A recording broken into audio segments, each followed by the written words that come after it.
It's just that damn simple, man. I don't know why I was going on Evil Mux.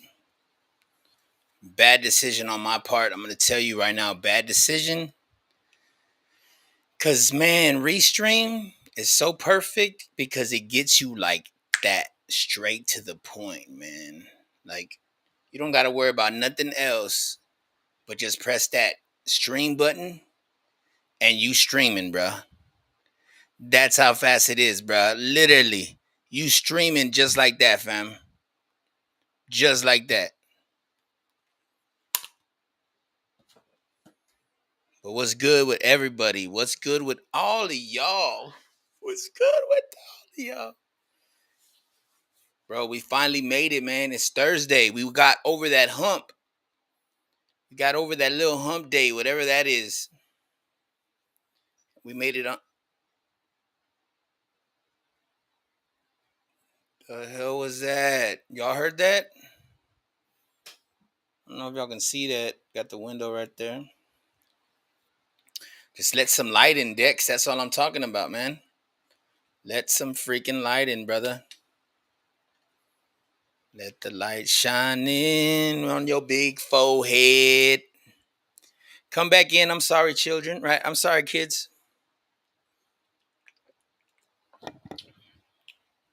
Got to take your antibiotics, kids.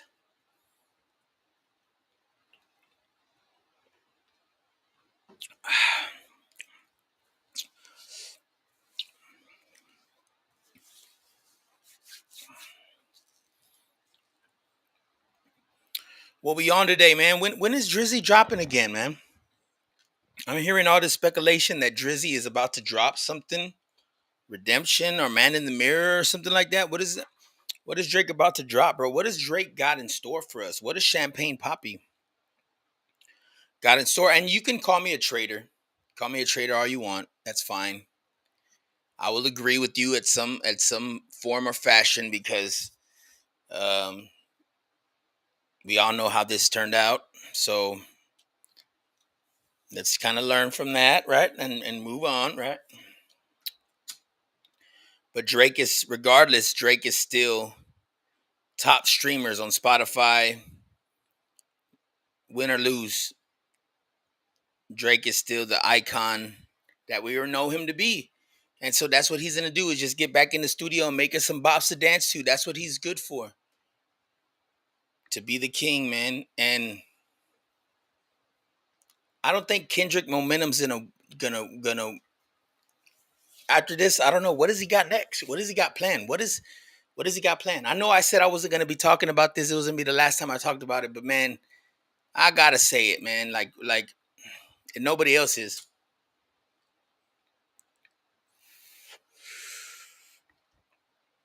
You feel me?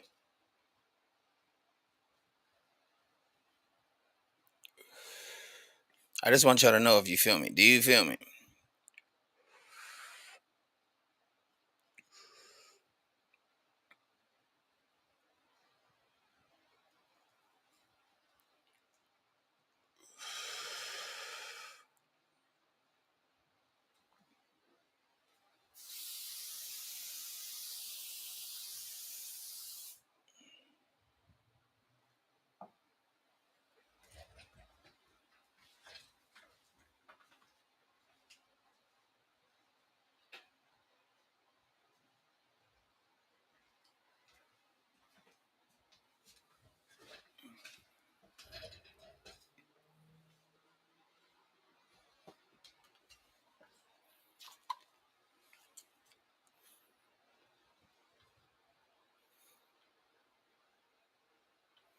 Your dog's name's Kevin. Shout out to your dog, Kevin. Shout out to Kevin. You should be like, oh, that's cool, right? Your dog's named Kevin, and he's always by the gates. You know what I mean? Never mind. Want, Dex. That joke. Get it out of here, Dex. You suck. Stop saying that to us, Dex. We don't want to hear it. Duh.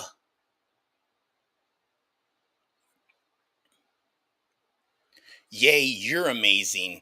You're freaking amazing. You're amazing so much so. If you do this, I swear you're gonna love all the content that I'm gonna make. I promise.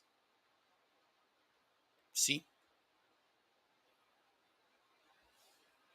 please. No, just kidding. Just kidding. It's whether you want to or not. I really want you to, though. I really want you to. There's something that is here. There's something that's here that's setting like a chemistry between the watcher and me and you and us and we. Because there's not just such thing as me. There's a we. There's a us. This is how we're gonna see the world, guys. And these might not be facts, but I swear to you, I'm gonna bring you the story as I hear it, as I go through it as well. Ding, ding, ding. Hey, Kevin loves you. Hey, shout out to Kevin, bro. Kevin the dog, he's so sweet. Kevin the dog, I love him. Kevin the dog, he likes me. Kevin the dog, pause. That was for that was for Kevin. That was for him. That's a quick song right there. That's gonna be free. That's for Kevin. Kevin the ding ding ding ding dog. We love him. Thank you. Thank you, Kevin. Thank you for watching me, Kevin. He'll know what I'm saying. He'll know what I said. That's for all the dogs to know right now. No, yeah, I am not gonna be on I am not gonna be taking any hallucinogens anytime soon. Again, in the forecast, in the formidable future, I'm not gonna be doing that. Um I didn't think it opened. He he said, "All right, bet my ninja." Whoa, Kevin, love you. What was I gonna talk about? What was I talking about? Damn, what was I saying? Thought I said something about. What was I saying? Oh, oh, uh, this dream I had. Oh no, no, I'm not gonna be taking any more hallucinogens. I uh, I just took it was like 4 grams I think of mushrooms, 4 caps, and it was pretty cool, man. Everything was pink, and somebody kept showing up. I kept feeling like somebody, like there was an energy, like I couldn't explain it. I can't explain it to you. Like there was a presence I felt, almost like if it was where the acid at my dog. Hey, man, I don't know, man, but these were shrooms, mushrooms, magic mushrooms, if you know what I mean, not portabella. And I literally was gone into like this third realm where I can like see. It was like a triangle. Like I saw myself and myself was looking at myself and the other self was looking right at myself. So I was looking at myself, self, and then myself. So it was like look like that. And then my wife was in the middle, right? And my wife is just controlling all this, like go over here, John, go over here, Dex, go over here. Like she's just in the middle, like a robot. And I'm just like pointing at him, looking at you, looking at me, looking at him, looking at you, looking at him, looking at me, looking at him, looking at you, looking at me, crossing him, looking at him. And yeah, I understand now. I understand physics way better from that experience. I understand geometric shapes and conformities that I can almost make like I'm serious. I can almost make like zigzag theories and paragnum theories in my mind dimensionally. And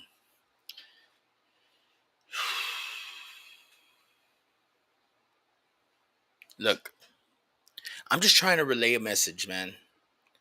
All right, I'm going crazy right now. I'm never going to take hallucinogens again.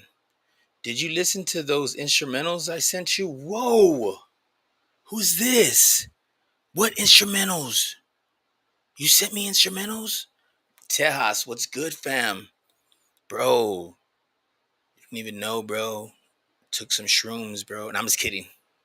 I'm just kidding. I'm just trying to tell y'all a good story, man. This one guy's like, dude, what are you talking about? Like, no, bro, I'm just trying to be entertaining, bro, for the morning, fam. Good morning, fam. Hey, I had to fucking get up and wash my ass, man. I was stanked from being out there in the country, bro. By the time we made it home, and I was like, man, let me go on this here live, just let everybody know what we doing and what we on, and let the lights in. Scratch the ganas out your eyes, fucking get all the fucking the.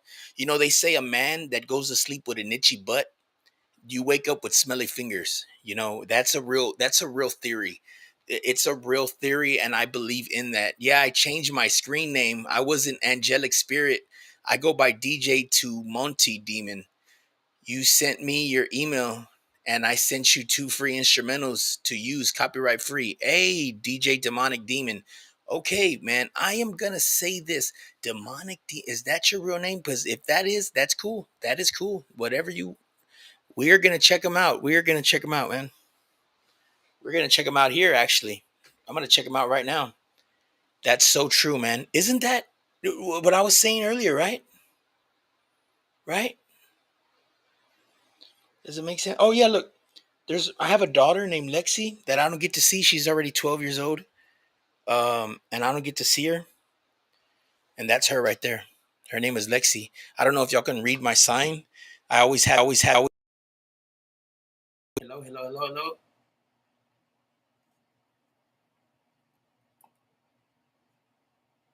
I don't know if y'all can read that.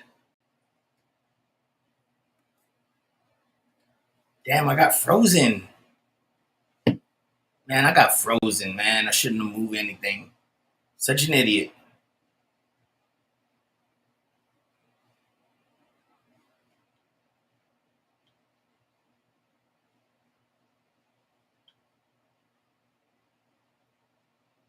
There we go. I thought I lost y'all, man. Just a stage name to get attention? Okay, I like that. I like that. I've gone to the depth of my mind, mysterious with shrooms. Hey, man.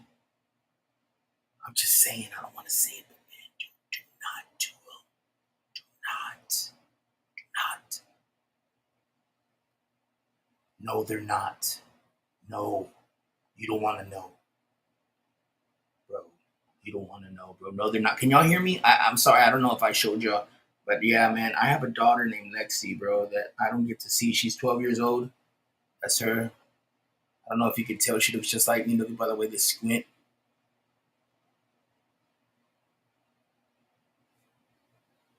Lexi. Her mom don't let me see her. That's my daughter. If you ever see this, Lexi, just know I always think about you. Again, that's why I have that written. Wish I can see Lexi. I've had for years. I mean, for years I've had that.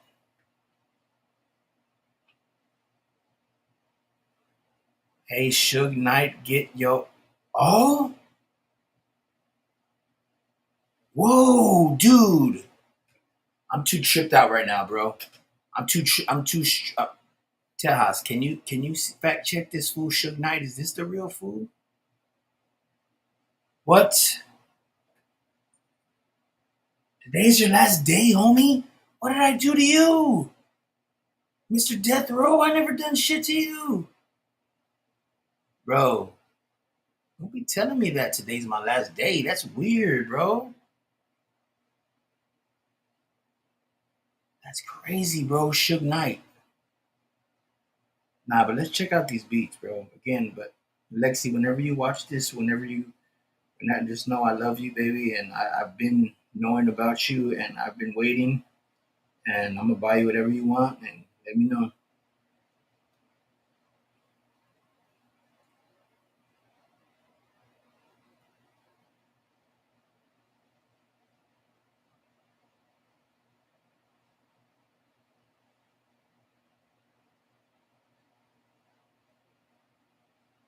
Yo, what the?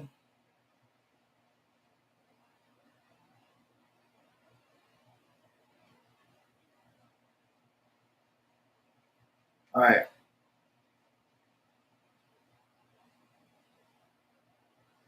did you send it to the right email?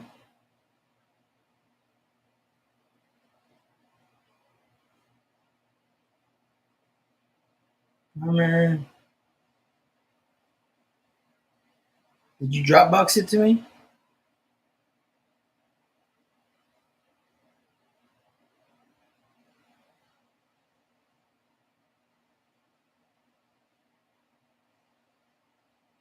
Oh, okay. I don't see him, fam. I don't think you sent him to the right one.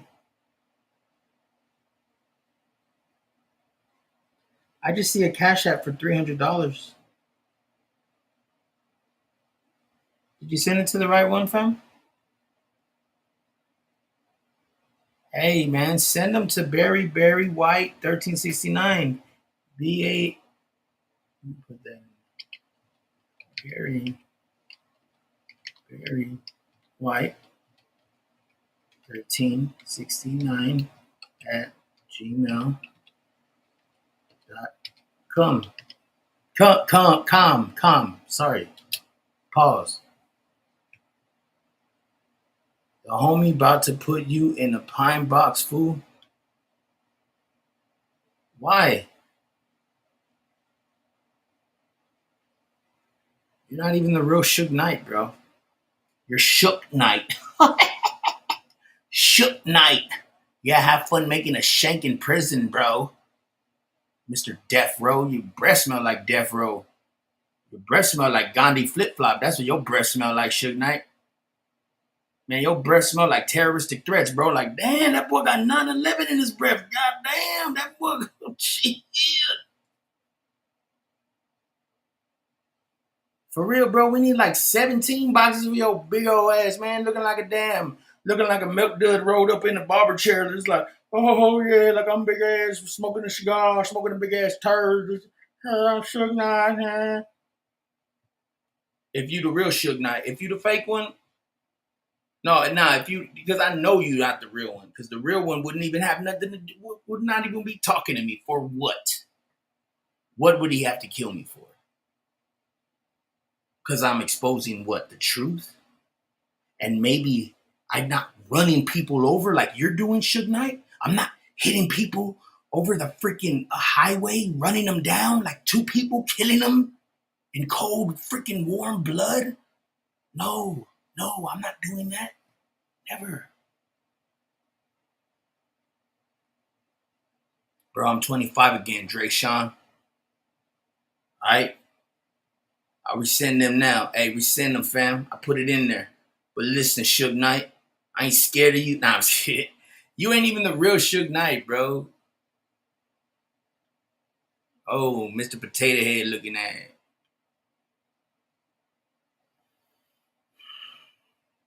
Man, Eminem ain't scared of you. Why would I be scared of you, bro? I'm not scared of you, bro. Marion, my mom's name's Marion, and I love her, and I won't love you because your name is Suge, and you're Shook Knight. That's what you are. Suge Knight. Good night, Shook Knight. Get off of my shit, bro, before I have my goon minions, wrench gang, go tool the shit out of you, bro. Whatever. Pause. I don't care. Shout out to Tejas 409, man. Y'all go subscribe to his channel. I said subscribe. Subscribe to his channel. I'm not even load or nothing. I'm just playing. Not really. Your ass ain't 25, gang. Nah, I ain't 25, fam. I'm as old as pimping right now. I'm gonna be 34 years old this year. I'm 33. I'm as old as pimping right now. 33 years old. I was born 1991, August 7th, 1991. If you must know, how old are you, Dre Sean? What, cause my forehead be looking like it's 40 years old, huh? It's alright. It's alright. I heard that on my live. Big ass forehead. But I ain't bald though. You probably bald. I ain't a bald head, you a bald head. If you know what I mean. Hey, subscribe to Tejas 409, bro. This is the guy in the chat right here. This is my main mod right here. This is my homie. We're gonna chill one day and make music. This guy right here, go subscribe to him, man, because he shows a lot of love and support, and go support him, and I really will appreciate it. Thank you. All right. Yeah. If you don't support him, if you don't support Tejas 409, I'm telling you right now, I'm gonna go spam your freaking. I'm just playing. YouTube don't even play with that. I'm just kidding. We are just kidding, man. We don't you.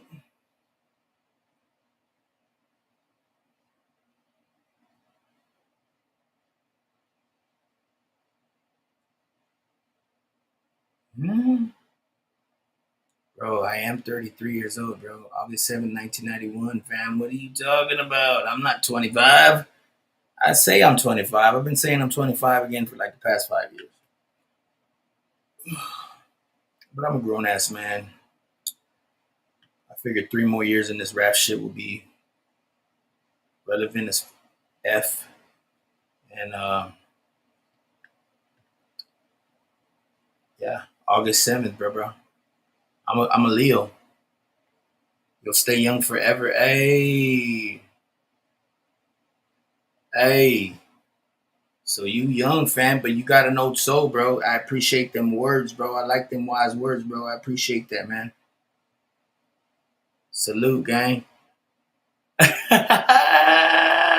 For real though. For real. For real, man. Cause over here we like to literally like. But you know what, man? As long as you know what, I don't really do anything bad over here. But we expose the creeps though. We will. I need to start doing that. I've been doing that with my shorts. I don't know if y'all know this, but on my shorts, I be posting content too, where it's like keeps you posted on these preds, all that stuff too, man. It's but especially in San Antonio, just to kind of shed a light on it because it's really bad over here in Texas. It's really bad over here in San Antonio. Just like what happened to that little girl, man. I could not believe that, bro. With the two migrants, bro. Oof, fucking hurts. It fucking hurts me, bro. I wrote these motherfuckers' names down.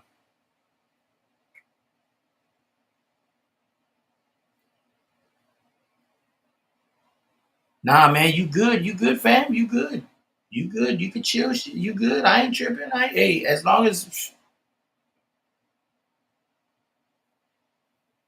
no, in Houston, yeah, there was a 12-year-old girl that got hurt and killed by some migrants, and Donald Trump actually, I want to say it too loud because my mom would fucking kill me if she found out that I was fucking saying anything good about Trump. But Trump even called the lady, the girl's mom, and said how sorry he was that, it's a border problem and all this stuff. But anyways, I digress. But yes, if you go look at a lot of my shorts, it's called SOS Smash on Site, and I keep you posted on like all the creeps and all the pedos that's around here in the local area. That's why, like, when I heard Not Like Us, like, I'm a big Drake fan, but once I heard that song, I was like, oh, man, it was like shots. Hey, for real, hey. And yes, that and his the where you can go subscribe to, it's in the link. Let me put this right here. This link right here, guys. This YouTube right here. Go subscribe to that one, please. Go subscribe to that guy right here. Look, boom.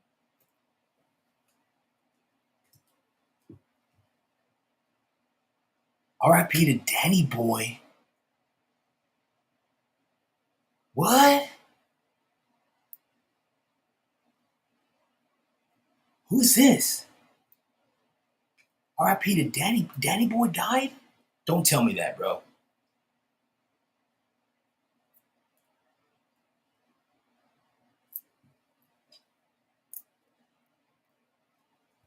Nah, bro. I appreciate, man, bro. Appreciate the love, bro. Y'all go subscribe to Tejas 409. Yeah, bro. We're gonna make songs one day, bro. So all y'all hating mother freakers, man. Just freaking listen, man. R.I.P. to the fallen soldiers. Hey, R.I.P. to the fallen soldiers, man. How do you know him? Just tell me where from though. Where from? Tell me what state and what city. If we're talking about the same one.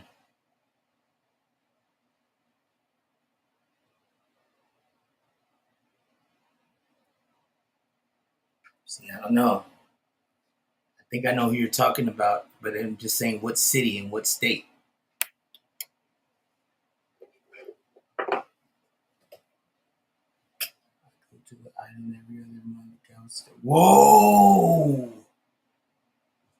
Are you talking about from San Antonio? That guy? For real? That's crazy, bro. R.I.P., bro.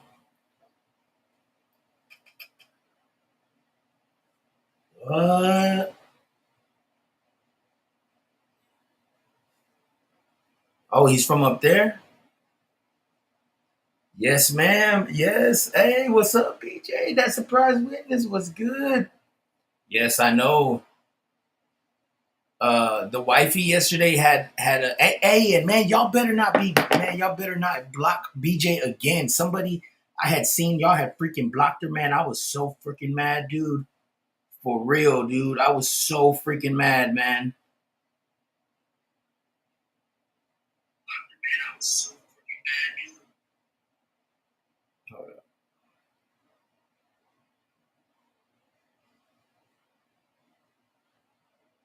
Boom.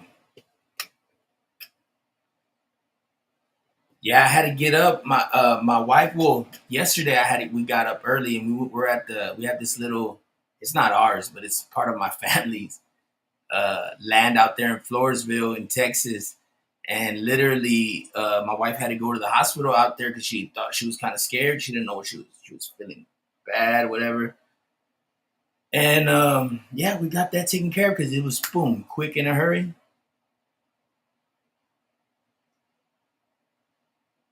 Oh man, for real, man. I was like, what the hell?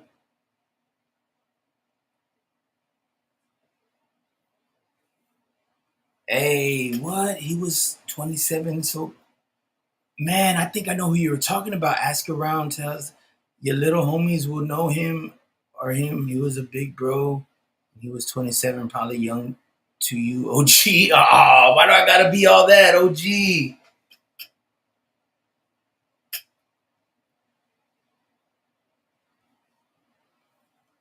Oh, she is feeling much better. She's feeling amazing right now. An OG on the I. Oh man. RIP, man. RIP. See, Texas is too small, man. Texas is way too small. That's crazy. RIP to Danny. I didn't know that, man. That's crazy. RIP. That's did he make music? Did he make music at all or no? Do you know? Let me look him up real quick. Oh yeah, so last night I'm looking at these old comments on this SPM video that I did this SPM video, and this one guy was like literally like, oh, I'm gonna strike your channel. I'm gonna strike your channel because this is old news and you're giving misinformation. And I'm like, no, bro, like I literally um I'm reviewing the other videos that people had made on him. And he's like, oh no, I'm gonna strike your video. He kept commenting that. So what I did, I just turned off all the comments on the videos, and like I still got something from YouTube. I'm like, dude, how do I even dispute that? Like they didn't even. I feel like I didn't even get a chance to dispute it from those stupid videos. So like now I'm spooked. Like I'm spooked. I saw a little thing that came up, and it's like, yeah, you don't want to get your. So it's like I'm literally like I don't want to lose the channel, so it's like I just got to play by their guidelines or whatever. As far as like talking about that subject, I'm guessing because it was so easy for him to just and he was I don't know who this guy was. This guy Tony something I don't know. But yeah, it's crazy, man. South Park Mexican. Oh shit.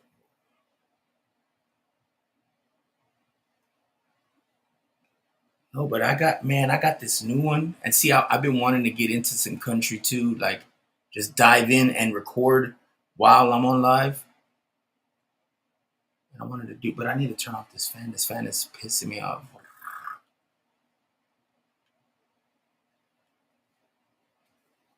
I can appeal with YouTube. See, I need to see how to do that. I need to figure out how to do that because that was crazy. I just started like going to all the videos that I was mentioning about this man because you want OG. Us youngsters got respect for the elders. Oh man, why you calling me that, bro?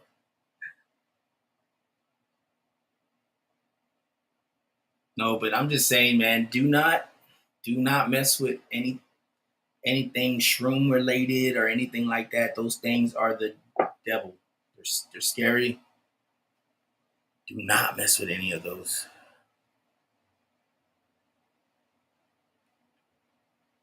No. Okay, here we go.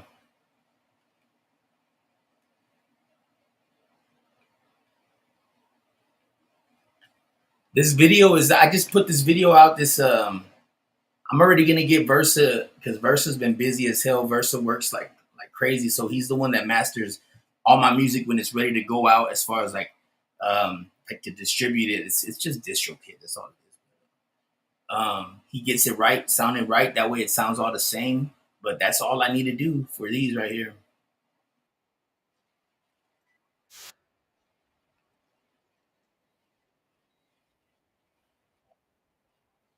Damn, he's not even showing anything. Oh, what an idiot! Believe in God. Oh, see, and I've been thinking that too. It's like somebody told me, um, have you even like asked God, or have you put yourself out there and asked Him? I got you. I got you right there. Did I really say there? Right there. Oh, okay. Okay, plug it in. Here, there we go. I'm sorry, I probably heard some click, click, click.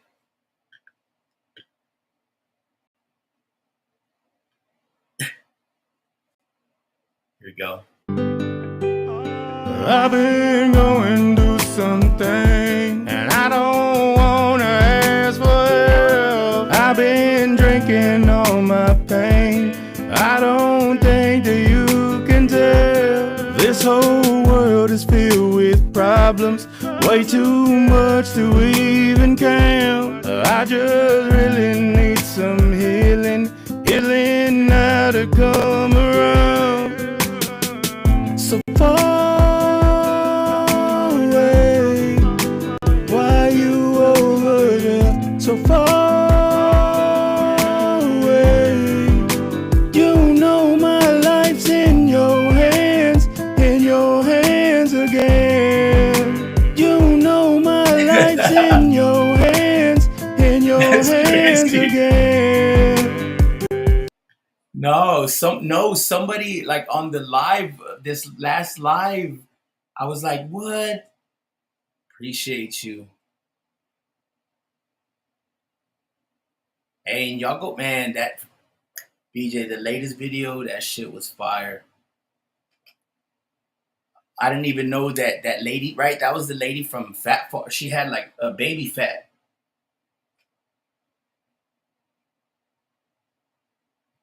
Who sang the original one? Who sang that original song that in your hands again? That like I don't know who sang it, but I love the song and like I'm like I don't want to take too much from it. That's why I just made a completely different beat. I don't want to sample it. Like I just wanted just to put like a country flip on it.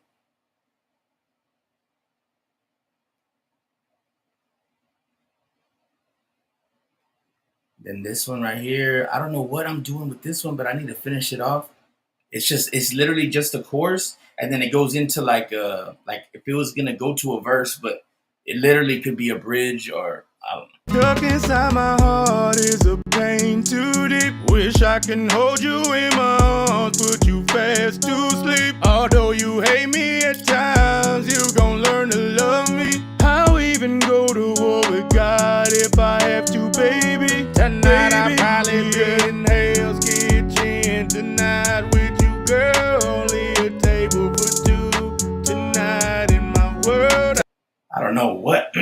what the hell I was on that day as far as like why I decided to say that, but it was just I just wanted to say something that would just spark a little attention and just kind of like whoa, raise eyebrows. But I'm a strong believer in God. Trust me.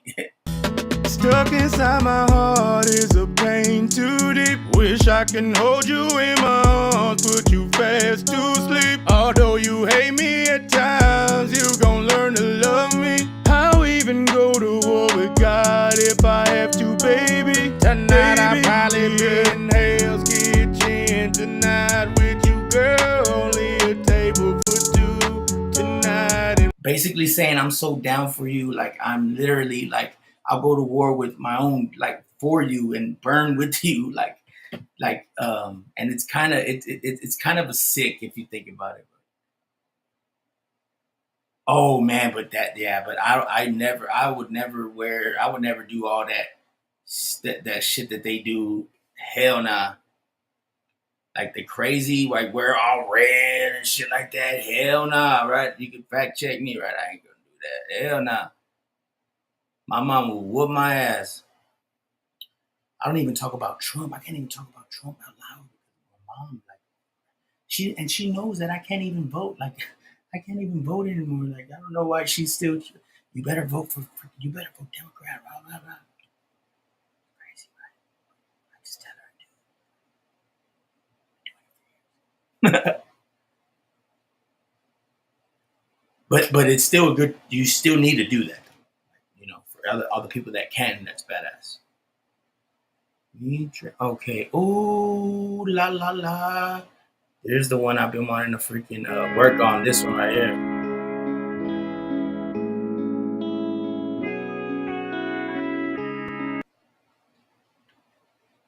Dude, we got like bats. Like these bats are like crazy, man. They be out during the day and like they just blow as hell.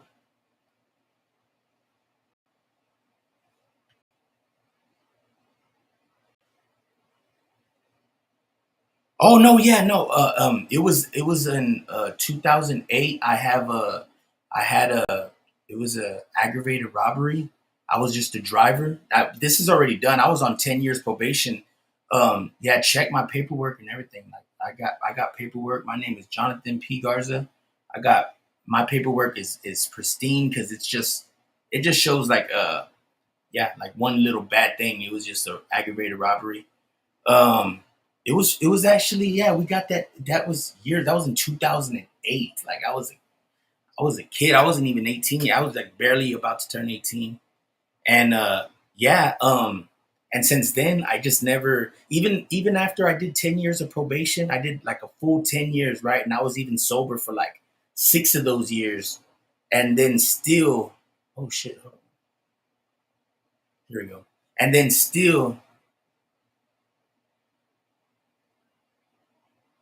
oh yeah, no, and I never got my rich after that. Like I never they told me that I could not vote or because technically I was convicted because I still had to go do some I still did time and all that.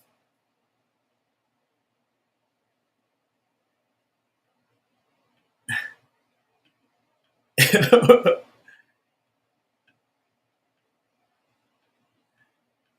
know, man. But yeah, it was some dumbass stuff. Like that's why I'm telling all man, everybody that's man, enjoy your freedom and then just do the right thing. Like it's so easy to do this stupid stuff, but I swear like it's worth it whenever you just like persevere and just stay home and just so relax, hon. No, but this okay. Look, this song right here is called "Catch 2." I don't know if a lot. If you know, you know. It's about like if you catch your girl or significant other cheating. It could be man or woman. You know, you could use this, and literally, it's like when you catch them. Like, what are you gonna do? What are you gonna do? Like, and I'm gonna just explain to you. Trans gang. Well, here we go again. I'm driving by your house. It's 3 a.m. 4 missed calls. I know you ain't calling me back 'cause you with that man. Well, girl, that's fine and all, I can tell we're through. Hey. But there's another thing that I'm gonna do. And I ain't gonna catch one body tonight, girl, 'cause tonight I'm catching two. Tonight I'm catching two. Tonight I'm catching two. It ain't enough when you find real love, it hurts to know. And every single time I wait, the hours pass, the more I show. And girl, it's just too late to back out now, you had your chance. I made a copy of the key so you won't hear when I walk in. I hope it was perfect, 'cause I ain't deserve it, so now I can't back out. I got a black 4-5 with a brand new clip, I bet you're sorry now. Well, here we go again, I'm driving by your house, it's 3 a.m. 4 missed calls, I know you ain't calling me back, 'cause you with that man. Well, girl, that's fine and all, I can tell we're through. But there's another thing that I'm gonna do. And I ain't gonna catch one body tonight, girl, 'cause tonight I'm catching two. Tonight I'm catching two. Ooh, ooh. Tonight I'm catching two. And in the video, I wanted to have it like slow motion where you guys hide and bullet fires gun, like, you know what I mean, like, boom, like, and like a viewpoint from the gun or something, the barrel or something. I don't know. I just see that in my head. Like slow motion, boom, and like you hear screaming like like something. I don't know. Just add it in. Have it just play out like this.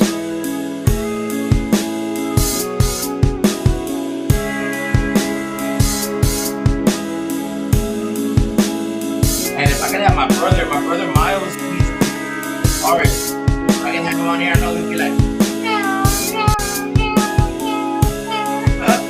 would go hard on that shit, I swear.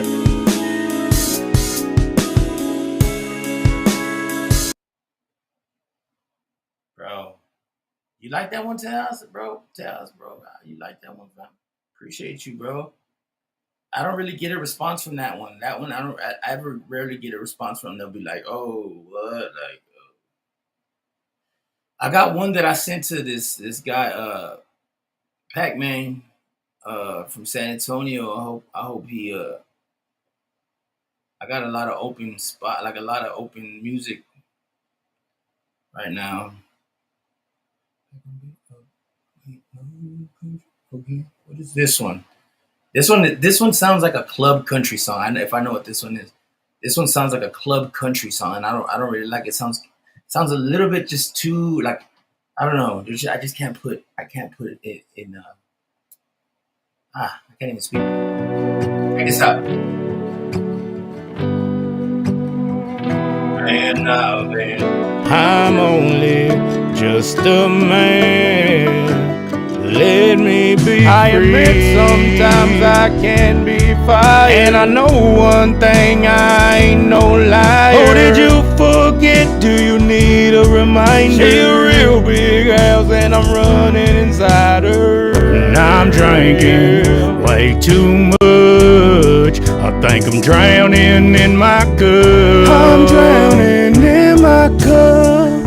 I'm drinking way too much. I've been seeing you around here for a real long time, and I'm just trying to get to know you better than I had before. Seems like you don't love me no more. See, girl, I got a drinking problem, and everything that I need fixing you break off into pieces. Now I do not see you clearly now.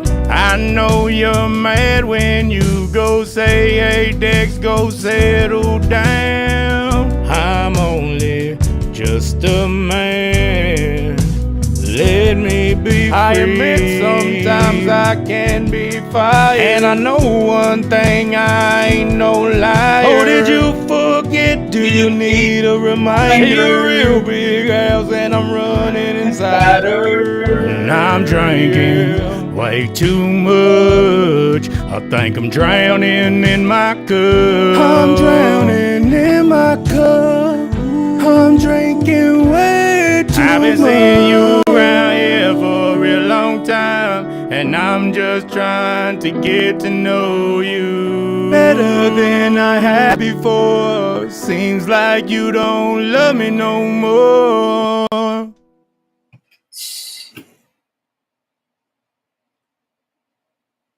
I I think that was the wrong one that I was saying. That sounded like a country club.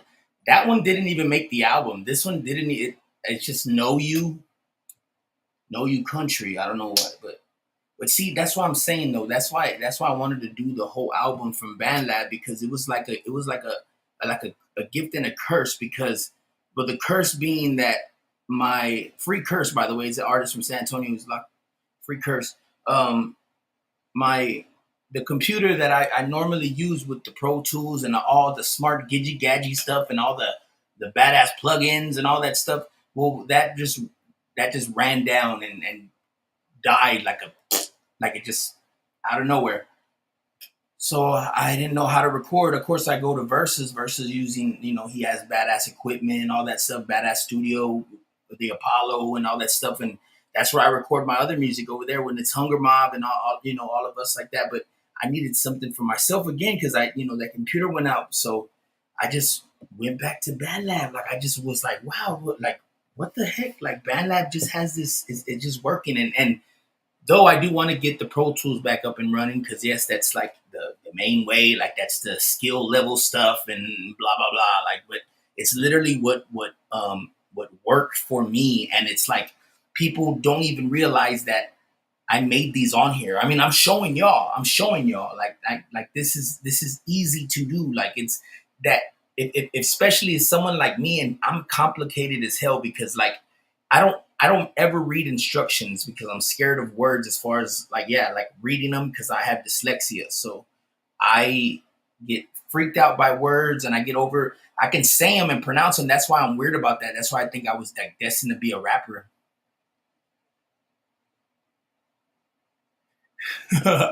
Nah, bro, I have so much stuff on there, bro. Like I always carry bro, like that's what I'm saying. Like that's why I don't mean to be talking like negative or whatever, but that's why I always bring up death and stuff like that, because like I literally have, and like it'll tell you what's on there, like and cards galore, bro. And I just stuff them with everything I can, like everything that I can, and that way they're here, like they can be.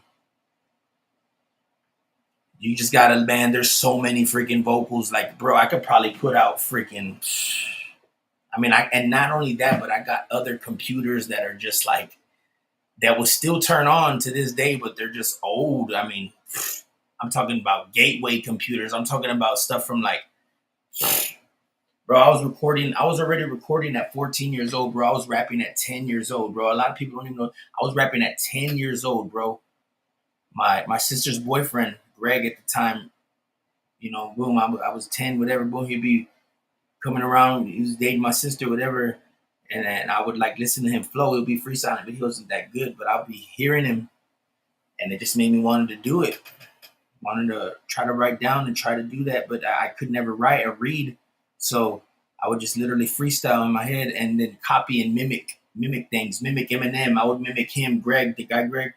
I would mimic everybody. I just started like in music, bro. I wanted keyboards and I wanted karaoke machines. I wanted to record everything that I was doing on the karaoke. On the keyboard to the karaoke machine, and I wanted, I just wanted that. I just wanted to record, bro. And I was young, real young. And you figure, I mean, I'm about to be, was it 34? I mean, damn, how long is that, bro? How freaking long is that, bro?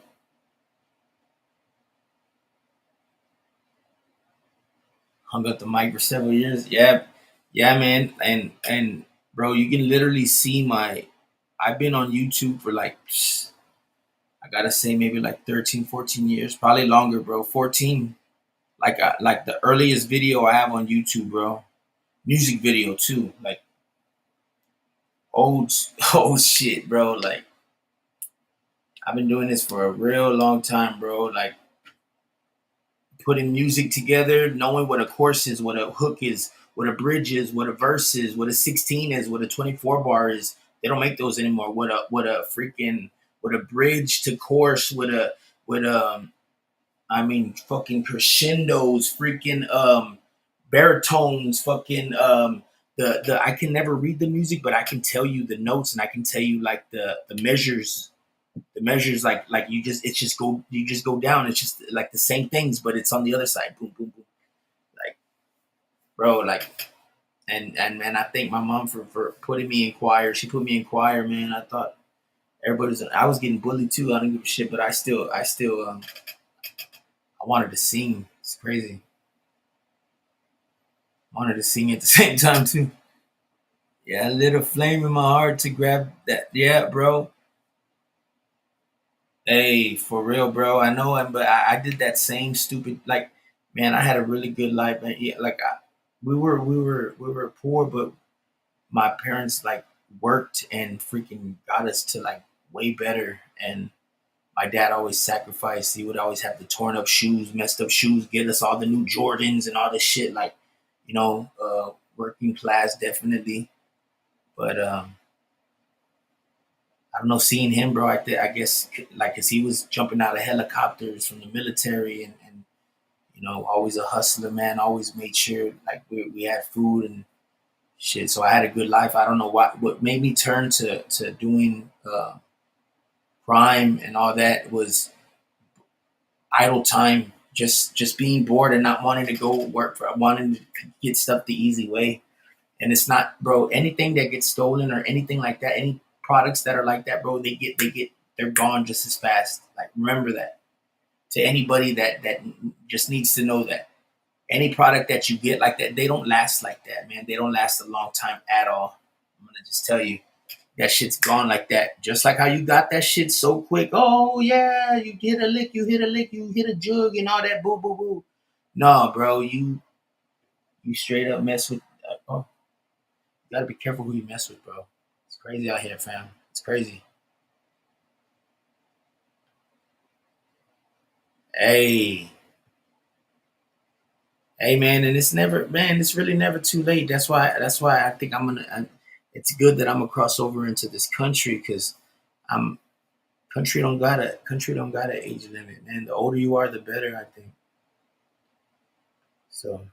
I got to get my voice ready for this country stuff and really submerge in it, bro. Because I haven't really submerged because I'm still doing rapping and singing and Lord knows what else, voiceovers and just wanting to talk, bro. I never want to shut the hell up.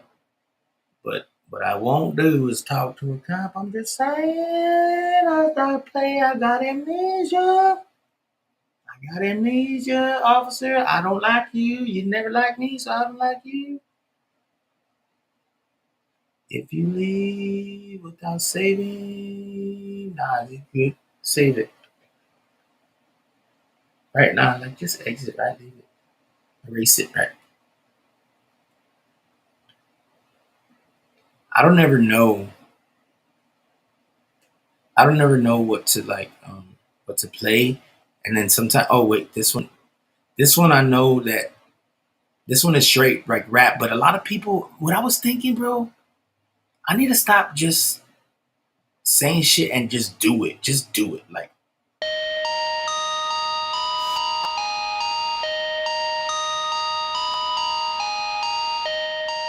demonic demon. DJ Demonic Demon is about to send me some beats, he said. Let's check them out. Did you send them, fam? No, bro. I want to see him, bro. Can I see him? Man, if you're trolling me, DJ Demonic Demon, I swear to God, I'm gonna be so mad because I'm really okay, man. I'm checking him out, bro. I'm sorry. I'm sorry. I thought I had showed you the there you go primary. Bro, I don't see any, bro. I don't see anything, bro. DJ Demonic Demon, I swear to God, I don't see Barry White 1369 at gmail.com, bro. Come on, fam.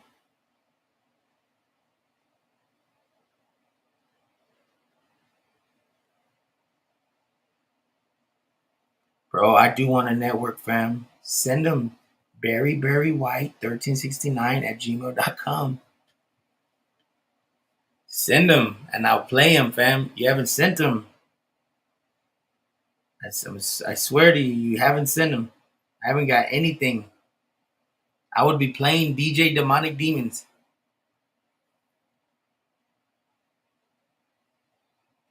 Hell yeah, no, send it, fam. Look, let me put my the Barry White. Barry White 1369 at gmail.com. Barry as in Barry. Barry. Check my spam. Promotion drafts. Import it.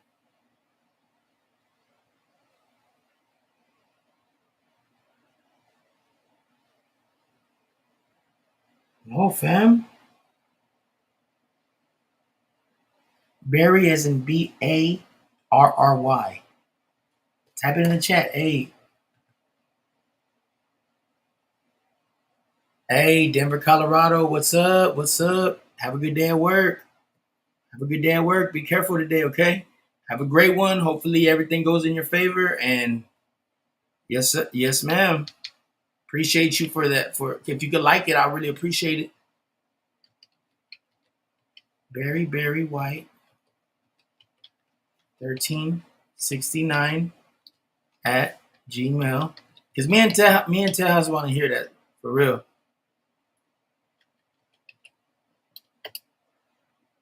I put it in the chat, fam. Barry White 1369 at gmail.com, fam. You can freaking send me whatever you want. I'm dying to play it, bro. I'm gonna quit saying that. I'm living to play it. I'm living. I'm not sorry. I'm not trying to play with it. Like not at all. Draft Cash App. Bro, did you what?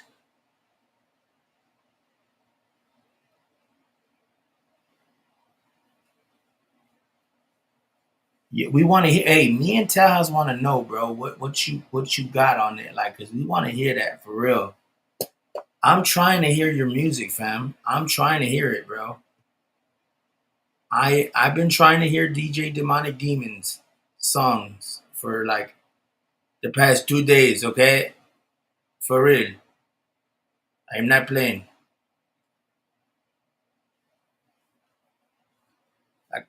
Like, what if you go hard right now? What if you go like pretty dope? Come on, fam. Thank you. Please send them again.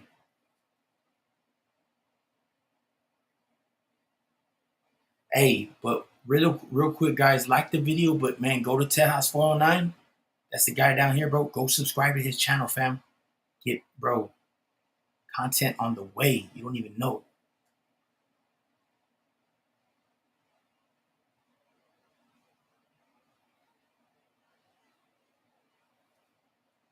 I'm just waiting, DJ. My YouTube link. Oh, would you have? Can I look up? Can I look up some of your songs? Let me look up DJ Demonic Demon. And this is for promo use only.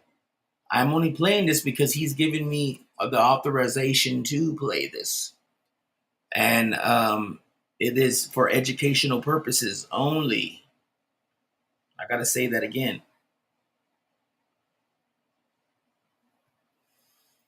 Okay. Okay. Okay. Okay. All right. Here we go. DJ Demonic. No, here we go. DJ Demonic Demon.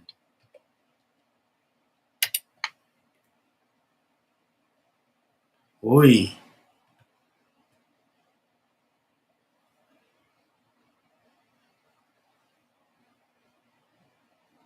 Bro, where's your YouTube? DJ Demonic Demon. Okay, D.D. Okay. Okay. D. J. Demon. DJ Demonic Demon. God dang it. Demonic. Okay. Where are you at, bro? I can't find you, fam. Just put your freaking DJ Demonic Demon. Oh, I could do it on my phone, sure. Let me see this guy. We're really trying, dude. Go to channel. Oh, it was that one. Well, you should have said, hon. So relax, hon. God dang it, Jack. You're just freaking rushing and stuff. God. Let's hear it.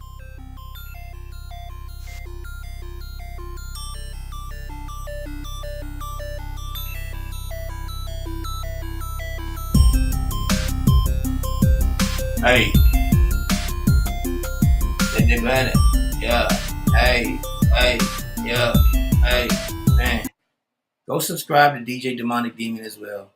But go subscribe to Tejas 409. That boy it's got content on the way. All right, man. Yeah, there we go, man. I'm just saying, fam. Hell yeah. I like this, bro.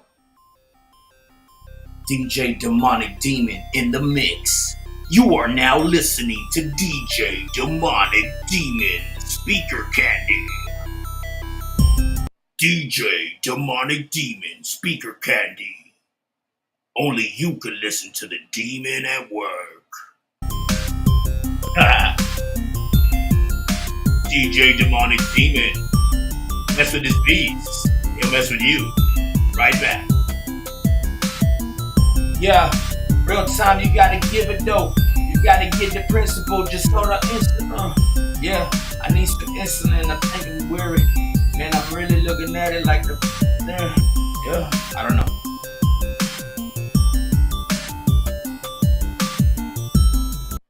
Yeah, I mean, look, I'm gonna be honest with you, man. This is a dope start. This is a dope start. I'm not gonna be crucial. I'm not gonna be mean. Definitely not gonna be mean and crush your dreams because everybody has to have one. Especially like this is music, but come with it too, bro. You got this, bro. Now people are gonna really know who you are, bro. I subscribed. I'm gonna be paying attention, bro. Okay. So I appreciate you, bro. Ladies and gentlemen, DJ Demonic Demon. Give it up.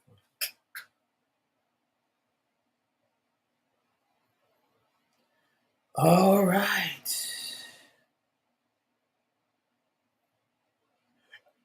Excuse me, that was so gross. I hate doing that.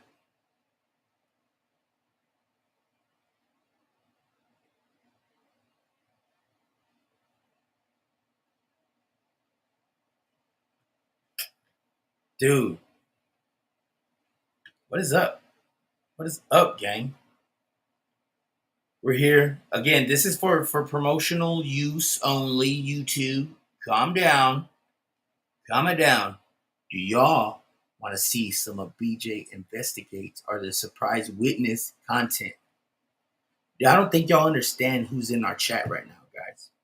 I don't think y'all even, like, I don't think you've even wrapped your head around who's in our chat right now. Okay? So, without further ado, and this, again, this is straight from the Surprise Witness TV. That's where you can go. That's who's bringing this amazing content. And I'm forever in her Instagram takes up whatever too much she time. needs. For me, like I always, man, I'm there wherever if I can help it. Because my broke ass, I'm afraid to fly and shit.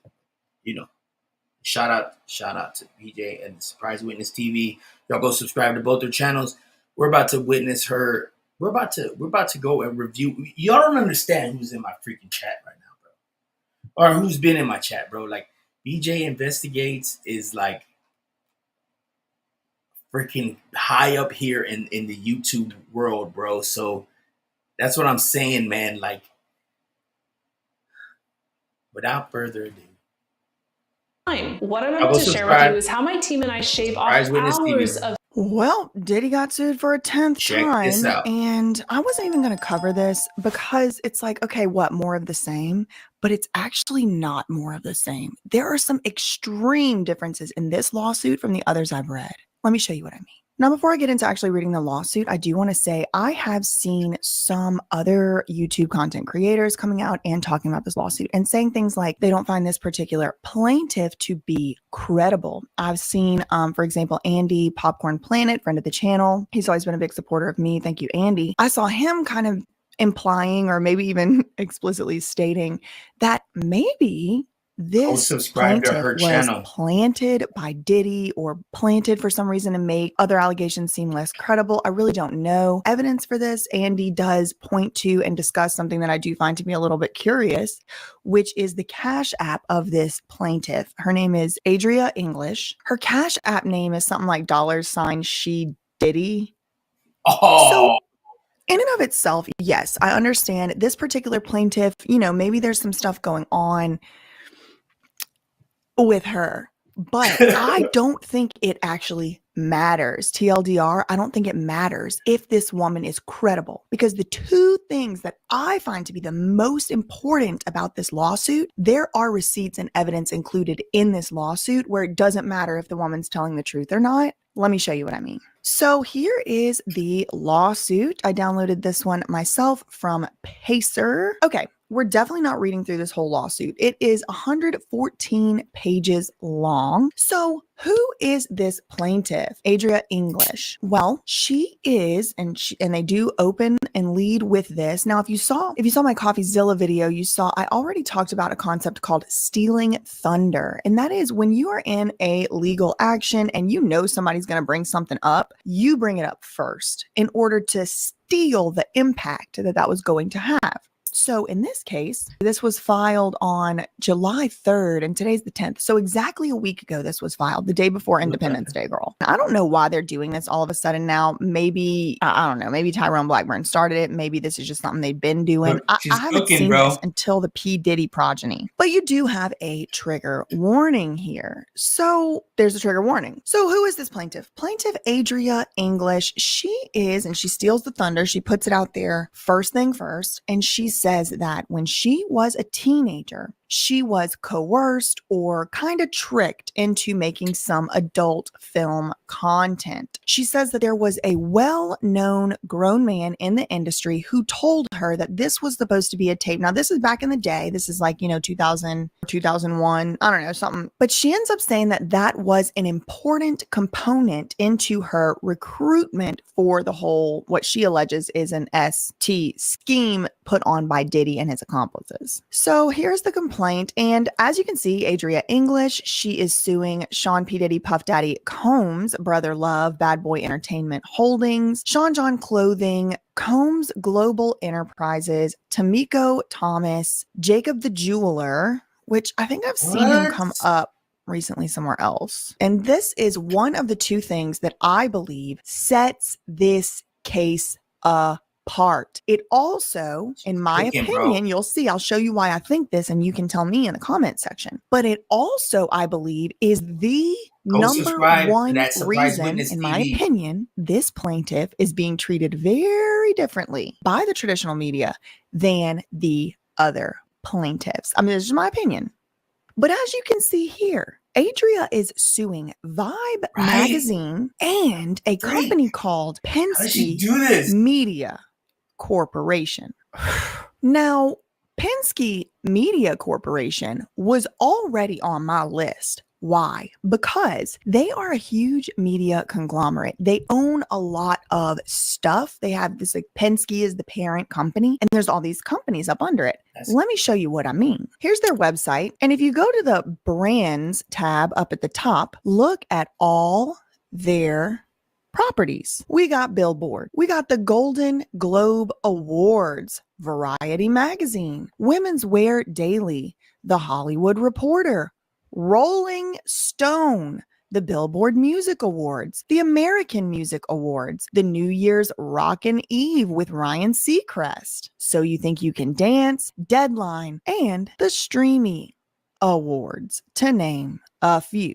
So, as you can also see on their website, I'm showing you right here, Vibe, it's right here. Look, Vibe magazine is a property of Penske Media Corporation. Now, if you go to the homepage, you'll see all these stars. I mean, Lana Del Rey, just to name a few, Katy Perry, Taylor Swift, we got Megan Thee Stallion. Look, I'm just going to scroll here. Streamy's got the drag queens over here. We got Selena Gomez. I mean, this is like a major media company, even if they only just had Billboard and the Billboard Awards. And you might remember, I might go back and look for this, depends on how long this video takes, but if I have time, I'll put it in here. You might remember that whenever Britney Spears and her lawyer at the time, Matt Rosengart, were in fights with Lou Taylor for the conservatorship stuff, that they blamed Lou Taylor for using Britney's money to basically buy her way onto Billboard entertainment list. I'll put it in here if I can find that. So the reason I had already, that link was already purple for me, because guess what other company that Penske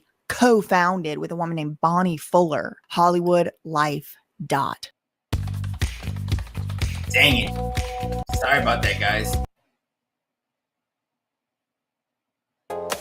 Chloe with your Holly Buzz. Justin Bieber is still working through his heartbreak over Selena Gomez, but he may have found the perfect rebound, and we have all of the exclusive details. So Jelena is officially off for right now, guys, but it sounds like Justin Bieber has a new muse, and her name is Haley Baldwin. Who's Haley? Well, she comes from a pretty famous family. Her dad is Stephen Baldwin. He's an actor, evangelical, religious guy, and then her uncle is actually Alec Baldwin. Fast forward a couple minutes if you're not interested in the webbing, but for the people that are here for the web, I do want to just put it in here. In the whole webbing story of things, Penske Media Company is one of the founders of another little property called HollywoodLife.com. Now, I was thinking about doing a whole history of HollywoodLife.com, so I had already started researching Penske for a video. But y'all remember Chloe Malos coming out and like defending the valuation of Kylie Cosmetics right at the time whenever the valuation was actually in dispute? And she just sold her majority stake for $600 million to Cody. Chloe Malos is here with us. This is a massive deal,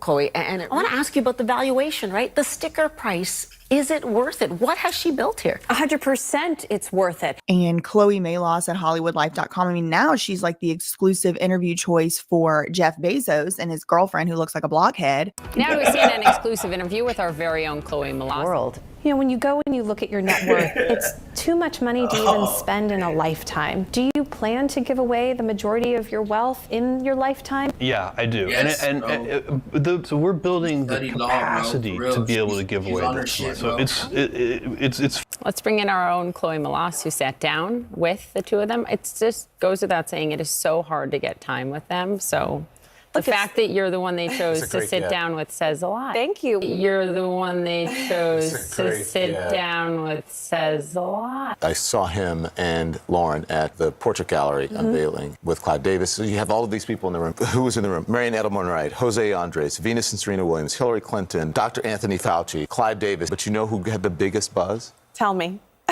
Jeff Bezos. But back in the day, she kind of started out on HollywoodLife.com. And I've kind of speculated in a joking way. I mean, this is all just speculation. I don't even know if it's like, if I actually truly believe it, but it seems to me, based on the types of coverage that Chloe Malos was giving to the Kardashians and the Jenners, that she might have been a little bit linked up with them. Hey guys, it's Chloe. We are unboxing Kylie Jenner lip kits. So I have been waiting for these. They're totally sold out. Like, I don't know how anybody gets a lip kit, but finally I have Not one, but two.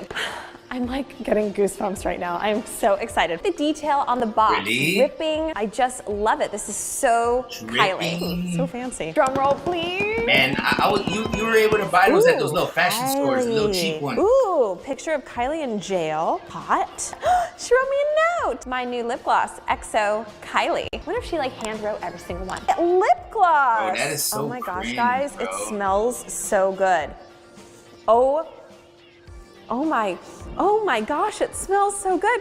It smells like coffee or something. Now, I also interviewed with Chloe Malos on the Britney Spears story, and she basically misled us. She misled some people in the Free Britney movement, and she said that she was going to be interviewing us for a piece on CNN. Again, at the time, she was working at CNN, and I recorded that whole video, and I have it up on my channel. Maybe I'll link it below. But essentially, I ended up finding out that she was in contact with a certain few people from Britney Spears's team, and that's who was giving her marching order.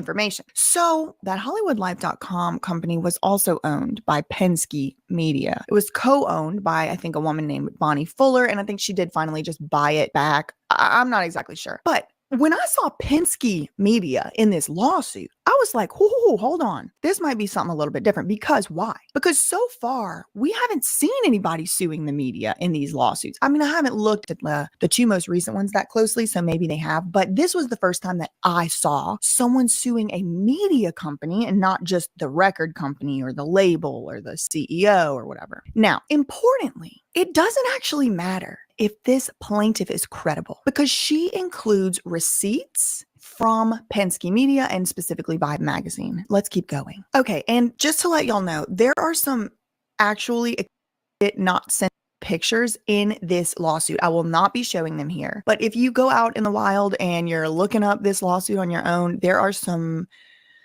pictures in here. Okay, that's all I'll say. Okay. Red flag. Now, Adria, she starts off the complaint by just simply listing all of the other lawsuits that are going on. Okay, she starts here. She has the Cassie one. Then she goes on to say that there was evidence, the videos and other witnesses have come forward. Then there was the one with Joy Dickerson Neal. Then the Jane Doe with Diddy's company and Harve Pierre. The fifth lawsuit was another Doe, a Jane Doe. She was ST and this. The sixth lawsuit was the Lil Rod lawsuit. I'm sorry that I think laughed. Cassie's and Lil Rod's were the two. For some reason, those were the ones that really shook the foundations. Oh my God, I'm sorry that I laughed. But the way she said it, the way she said it, I was like, oh my God, but that is not funny. That is not funny. And but she was like, and that, like, that was just the reaction. That pillars. They shook the foundations of the whole thing. Seventh lawsuit was the one that was filed against Diddy and his son, Christian Combs. That was with the girl from the yacht, the lady from the yacht. An eighth lawsuit was filed by Crystal McKinney, a model who says she was D-Rugged and S-Aid. And that's the one I have not read on my channel yet. If y'all want me to if y'all still want me to read it, comment below. I might, but then there was this ninth lawsuit, a woman named April Lampros, and that one has battery, ASSAULT, and negligent infliction of emotional distress. Okay, so prior to any of these cases being filed, Diddy was named as a defendant in a Trey Songz lawsuit in Florida involving SA as well. Diddy was also implicated in a suit filed in California against Chris Brown for SA that took place also on a yacht anchored at Diddy's Star Island home. Okay. Chris Brown is also referenced. So they're kind of linking, they're trying to make links between Trey Songz and Diddy and those allegations. Chris Brown and Diddy and those allegations. So then she says, this is now the 10th lawsuit filed against him since November 16th, 2023. So within like 6-8 months, it's the 10th lawsuit, like one a month. We're just keeping going. And I would not be surprised to see 2-3 more pop up by the end of the year. Now, the lawyer does make an argument I do take issue with, which is due to these numerous lawsuits filed against defendant Combs, alleging the same or similar acts, there is now a growing awareness that he was engaging in far more sinister acts than previously known, including physical abuse. Okay, I don't think this is a good argument, and the reason I'm going to nitpick at this here is because I don't want to make it seem like I'm saying that this Adria English person is making the best arguments or that she is particularly credible. I strongly believe, as y'all know on this channel, I strongly believe everyone should be considered and presumed innocent until proven guilty. I personally have had instances where people have filed false declarations against me in a court of law, and this is exactly the type of tactic that the detractors and the ops and the bots and the anonymous accounts who won't say shit with their chest did rely on. Why would all of these people be lying? Well, it turns out they were, because I keep winning cases, and now 2 of them I have emails from who are saying, I did not sign that declaration. I don't know how those statements got put in there. I didn't sign that. So for those reasons, I do just want to make it very clear. I'm not saying, oh, we got to believe every word that comes out this woman's mouth. I think this, for example, would have been a much stronger argument if the lawyer had simply said, due to the fact that we have seen video surveillance footage come out and due to the fact that Diddy has now admitted to some of this violent action, we do know that maybe he was engaging in far more sinister acts than previously known, instead of due to the numerous lawsuits, because none of these lawsuits have been actually decided. One has been settled, the Cassie lawsuit. And do I believe that he was engaged in more sinister things? Yes. But this says it as if it is a fact. And the only thing I know for a fact is the stuff I have evidence for. And that is Diddy's literal admission to that elevator footage with Cassie. That's a fact. You can't argue with that, right? So I think that would have been a stronger argument. But moving on. Okay. Bro, man, who else do you know that's going to break it down like this, right? Everybody's just going to give it to you with like she's giving you the facts, cold facts. Everybody else is going to beat around the bush. Sometimes I'm not going to lie. I'll say some media. I have my media videos, but this is like, you're getting everything directly, bro. Like these are black and whites. Like you're getting everything right here. The real facts. So the specific allegation here is that Adria claims that she was ST'd by Diddy and 2 of his so-called alleged accomplices from the years 2004 to 2009. And it says because of Diddy's relationship with Vibe magazine, due to their conspiracy in the ST enterprise, all of them knew they could publish plaintiff's likeness without her consent and fear of recourse, and chose plaintiff's likeness to use without permission in an effort to continue defendant's ST enterprise. Now look at paragraph 18. Adria, through her lawyer, says, Adria has lived her adult life with the memories of being trapped in a cycle of ST she never asked to be a part of. Look at this part I've highlighted. She says, through her lawyer, that she was chosen because defendant Combs knew he could groom her. Okay. So this is something I just want y'all to keep in mind for literally ever. Anytime you ever come across a lawsuit where somebody is a S worker, anything like that, dancer, model, OF, whatever, there's no such thing as a perfect victim. And I said this in Rabbit's live chat last night.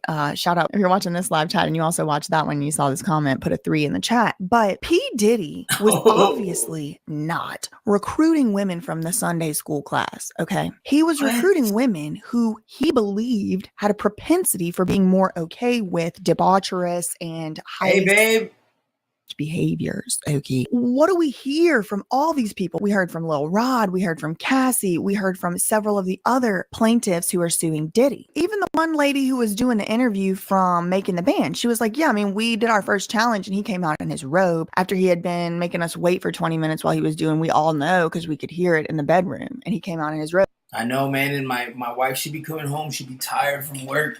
She'd literally like be walking in and like, the other day too, that's when I watched that other one and she was just like all mad.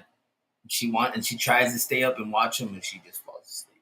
But now it's like, okay. Sorry, babe, but I'm glad you're feeling better, baby. I love you. I guess we're shooting a show now.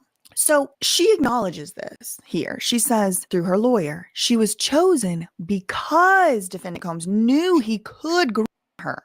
Okay. For years, she's been affected by it, and then she outlays some of her damages. So I had to even do a double take to see if Tyrone Blackburn filed this lawsuit, because it definitely looks like it was formatted like his, even so far as these pictures for the parties. Defendant Sean Combs. I didn't know New Edition was a bad boy band. I do have a video in the works on New Edition, one of the blueprint, modern day blueprint boy bands. One of. There's been boy bands forever, as y'all know. So then they outline how Bobby successful Brown, right? Diddy is. And just to kind of set up, at the time, he was a huge deal. He has a long history of committing physical and S acts. Okay, she's suing Bad Boy. She's suing Sean John Clothing, Combs Global. This is Tamiko Thomas. Okay, who is Tamiko? She was like a assistant of sorts, a madam of sorts, allegedly. She was responsible for transporting and making payment to individuals like plaintiff in furtherance of a corrupt organization of ST. Here's Jacob the jeweler, who apparently is from Uzbekistan. I did not know that. And this plaintiff, in the lawsuit allegations, it is alleged she was coerced or expected to engage in a certain relationship with Jacob the jeweler, and she's just laying that out. Now, he was apparently sentenced to federal prison in 2008 for 2 years in a multi-state D-rug ring. He was fined $50,000. Okay, so now we get to Defendant Vibe magazine, and Defendant Vibe's ongoing relationship with Sean P. Diddy Puff Daddy Combs dates back as far as 1993. Defendant Vibe further injured plaintiff in an effort to further the corrupt organization when it published Adria's picture in the issue pictured above without her permission, notice, or consent. We do have the Penske Media Corporation, who I already kind of laid out what that is. Upon information and belief, they are the owner and parent company of Vibe, and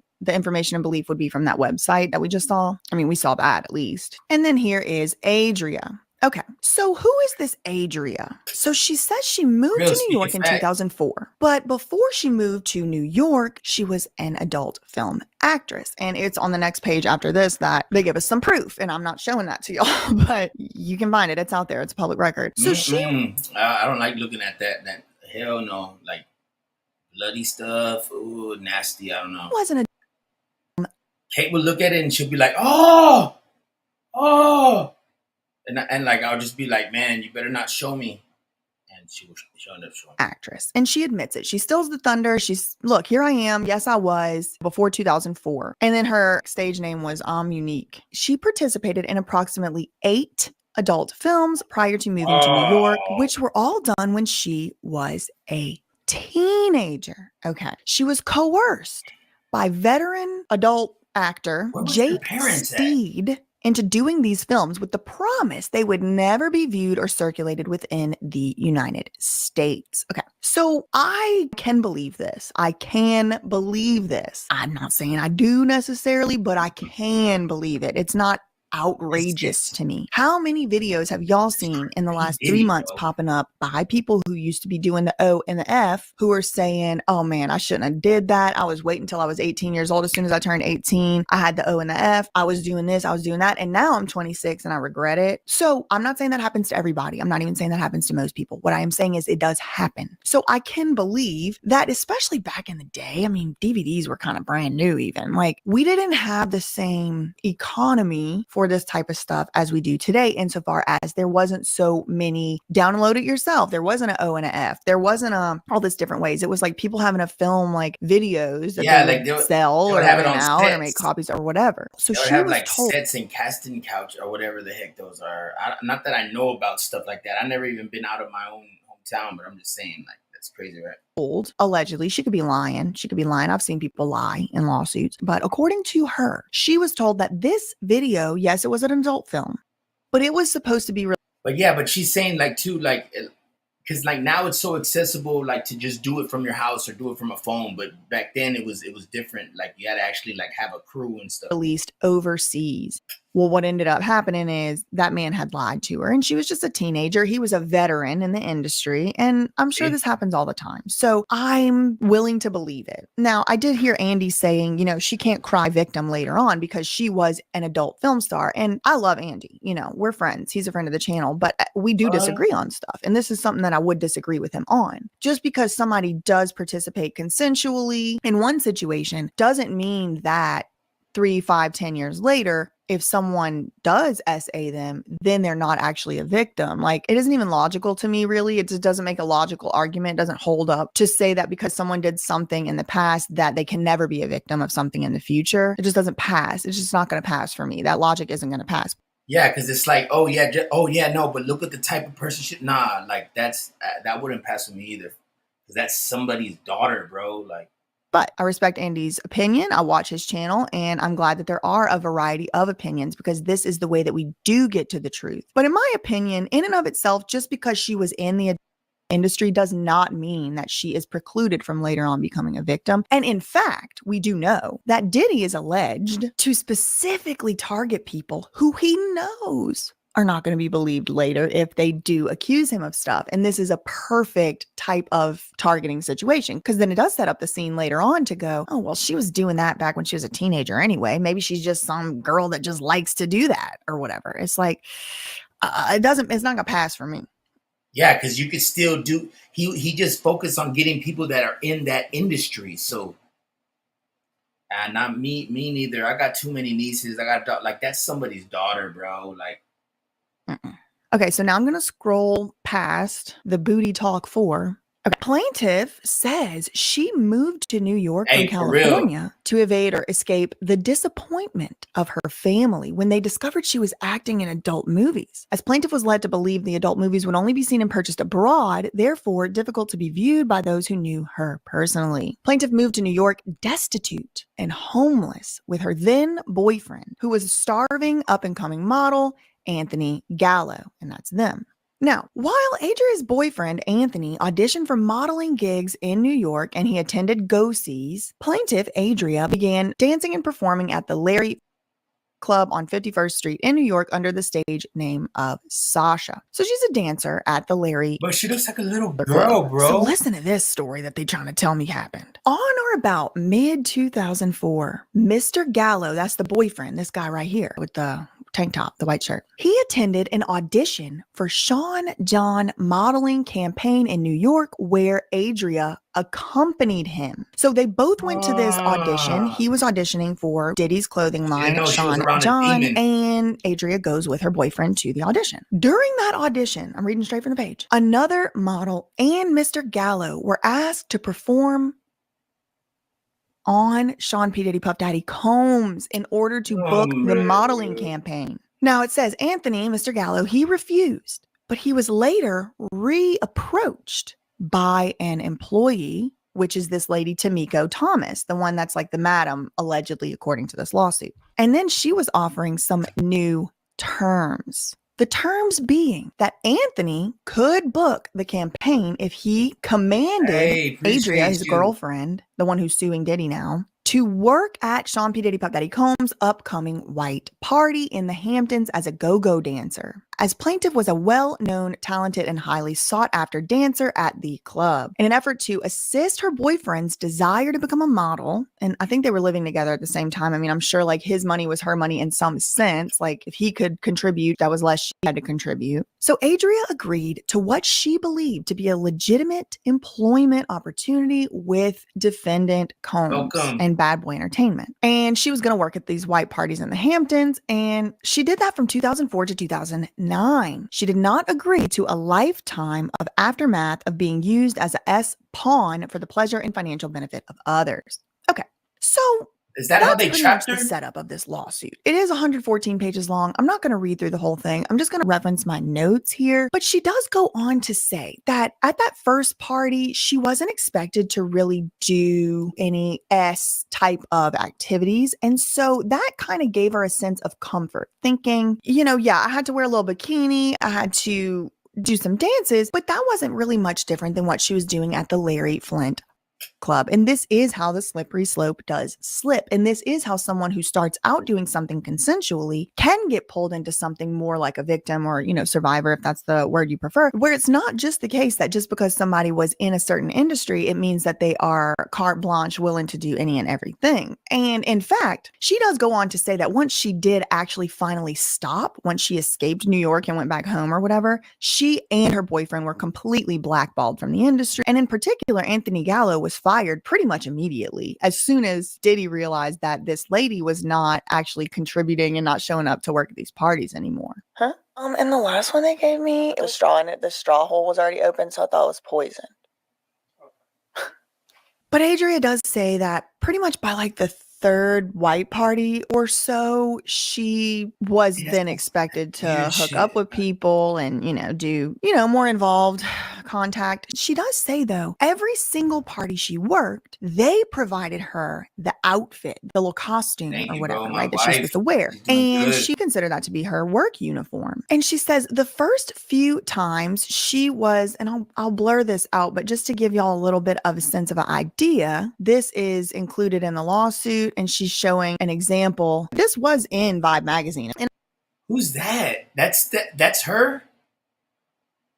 Dude, and is she underage right here? Like, that's crazy to have to go through that, and like you're thinking you're gonna get a good spot in the industry. Like you think that maybe this is what you got to do, and then they just throw them like if they're nothing, bro. They literally they can bleed. They have a heart. They get hungry just like when we do. They get you don't know, but damn, that's crazy. That's and as you can see down here, Diddy's gonna do some jail time for real. Says 2004 guest strikes a revealing pose. So then she gets into how they were transported and things like that. She was provided a separate room, like a little break room. She was supposed to do classes. She also does say, again, I don't know the veracity of these complaints. We do need to see all the evidence. I'm just kind of reading from the lawsuit here. But she also reiterates something we've heard before, which is that there were specific, possibly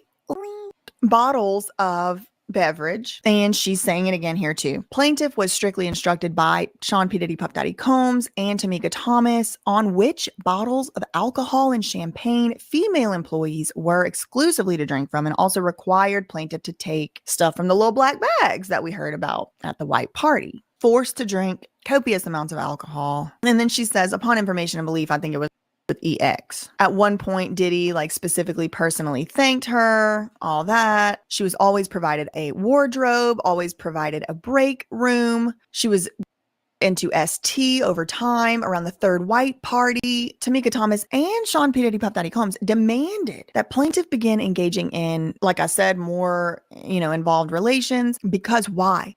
Because they had learned about her past in the adult industry. It's almost like Diddy and Tamika knew that if somebody was already in the industry in the past, and then you had them doing, this kind of work now, that you might be able to twist it. You might be able to twist a little media narrative that says, oh, man, how's she going to cry victim now? How's she going to cry victim now? She's been doing this. It's almost like Diddy knows that's where people's minds goes. It's almost like Diddy knows that it's going to be a lot easier to discredit somebody who's been in that industry. And also like Diddy knows that she's already been groomed a certain length of the way. She's already been groomed into this industry already. So she's, he's not starting from scratch. If this is true, might all be lies. I don't know. Now look at this. And this is Act 2. So there's two big things I want to focus on in this video. I guess it's like 2.5. The other thing that I do just want to point out, the 0.5, is that Adria English is not a perfect victim. And that's something they taught us in law school. It's like there's certain things that just get tossed around all the time. It's like sayings. You just hear it over and over. One of the sayings in the STSA realm world of things is that you're never going to have a perfect How you doing? That's just one of the things they say. It's usually the case that somebody has done something. It's like, God, I wish they didn't do that. Now, when I was learning about this, it was like in the context of a client. Sometimes looking back on things that people do, you're like, why'd you do that? Like a lot of people will text their assailant.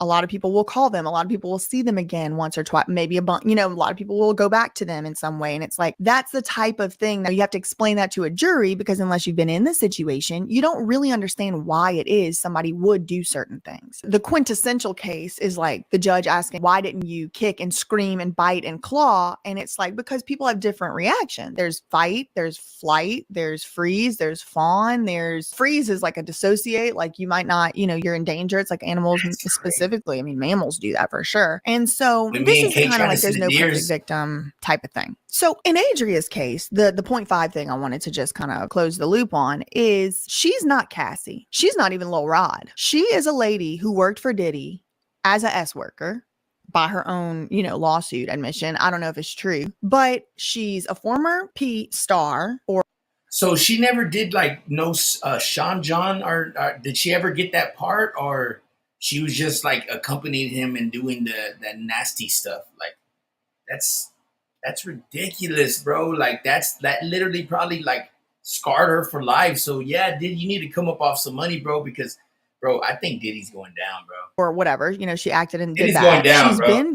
She's been taken advantage That's of, too much according to stuff. her. And so, I mean, people were saying Cassie wasn't credible. So this person especially isn't going to be considered credible by the general public. So I just want to point that out, that when we are discrediting certain allegations and giving credit to other certain allegations, like really examine your biases. Just because somebody's not a famous singer with a record deal or a Grammy winning producer or nominated producer, it doesn't mean that what they're saying is false. Just because somebody has perhaps participated in the adult industry, it doesn't mean that, like, the judge asking, why didn't you kick and scream and bite and claw? And it's like, because people have different reactions. There's fight, there's flight, there's freeze, there's fawn, there's freeze is like a dissociate, like you might not, you know, you're in danger. It's like animals specifically. I mean, mammals do that for sure. And so this is the kind of like, there's no perfect victim type of thing. So in Adria's case, the 0.5 thing I wanted to just kind of close the loop on is she's not Cassie. She's not even Lil Rod. She is a lady who worked for Diddy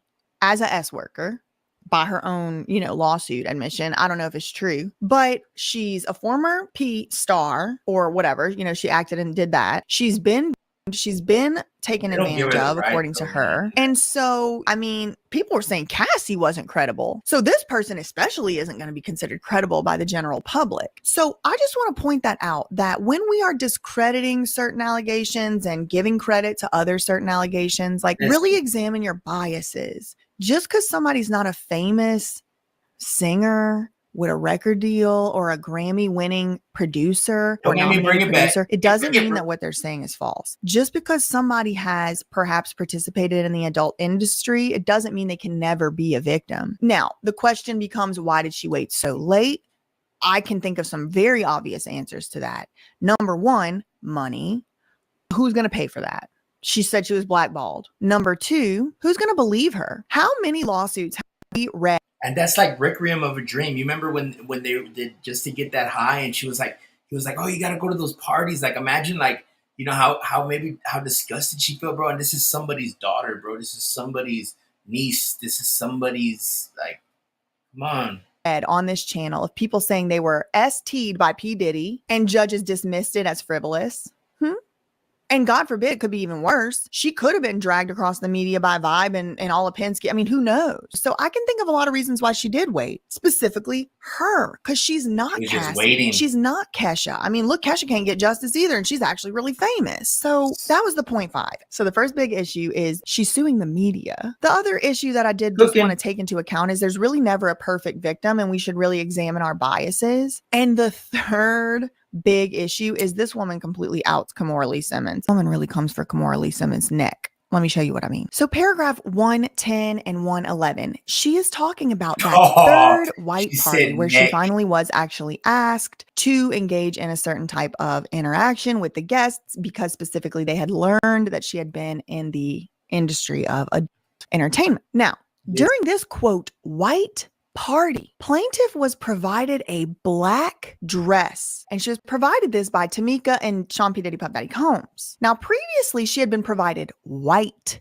clothing like other guests and the theme of the party. Okay, y'all piecing this together? On the day that she was finally actually asked, on the day that she was graduating from go-go dancer doing lap dances to worker at the party, she went from wearing a white issued outfit to a black dress. Let's read further. Upon information and belief, plaintiff believes she was required to wear a black dress to the white party to denote her capacity there as an employee, but more sinisterly, as an ST'd S worker. I've been using Epidemic Sound as my go-to resource for background music. And sorry about the ad. Sorry about the ad. Sorry about the ads. All right, we're going to go back to your motion picture.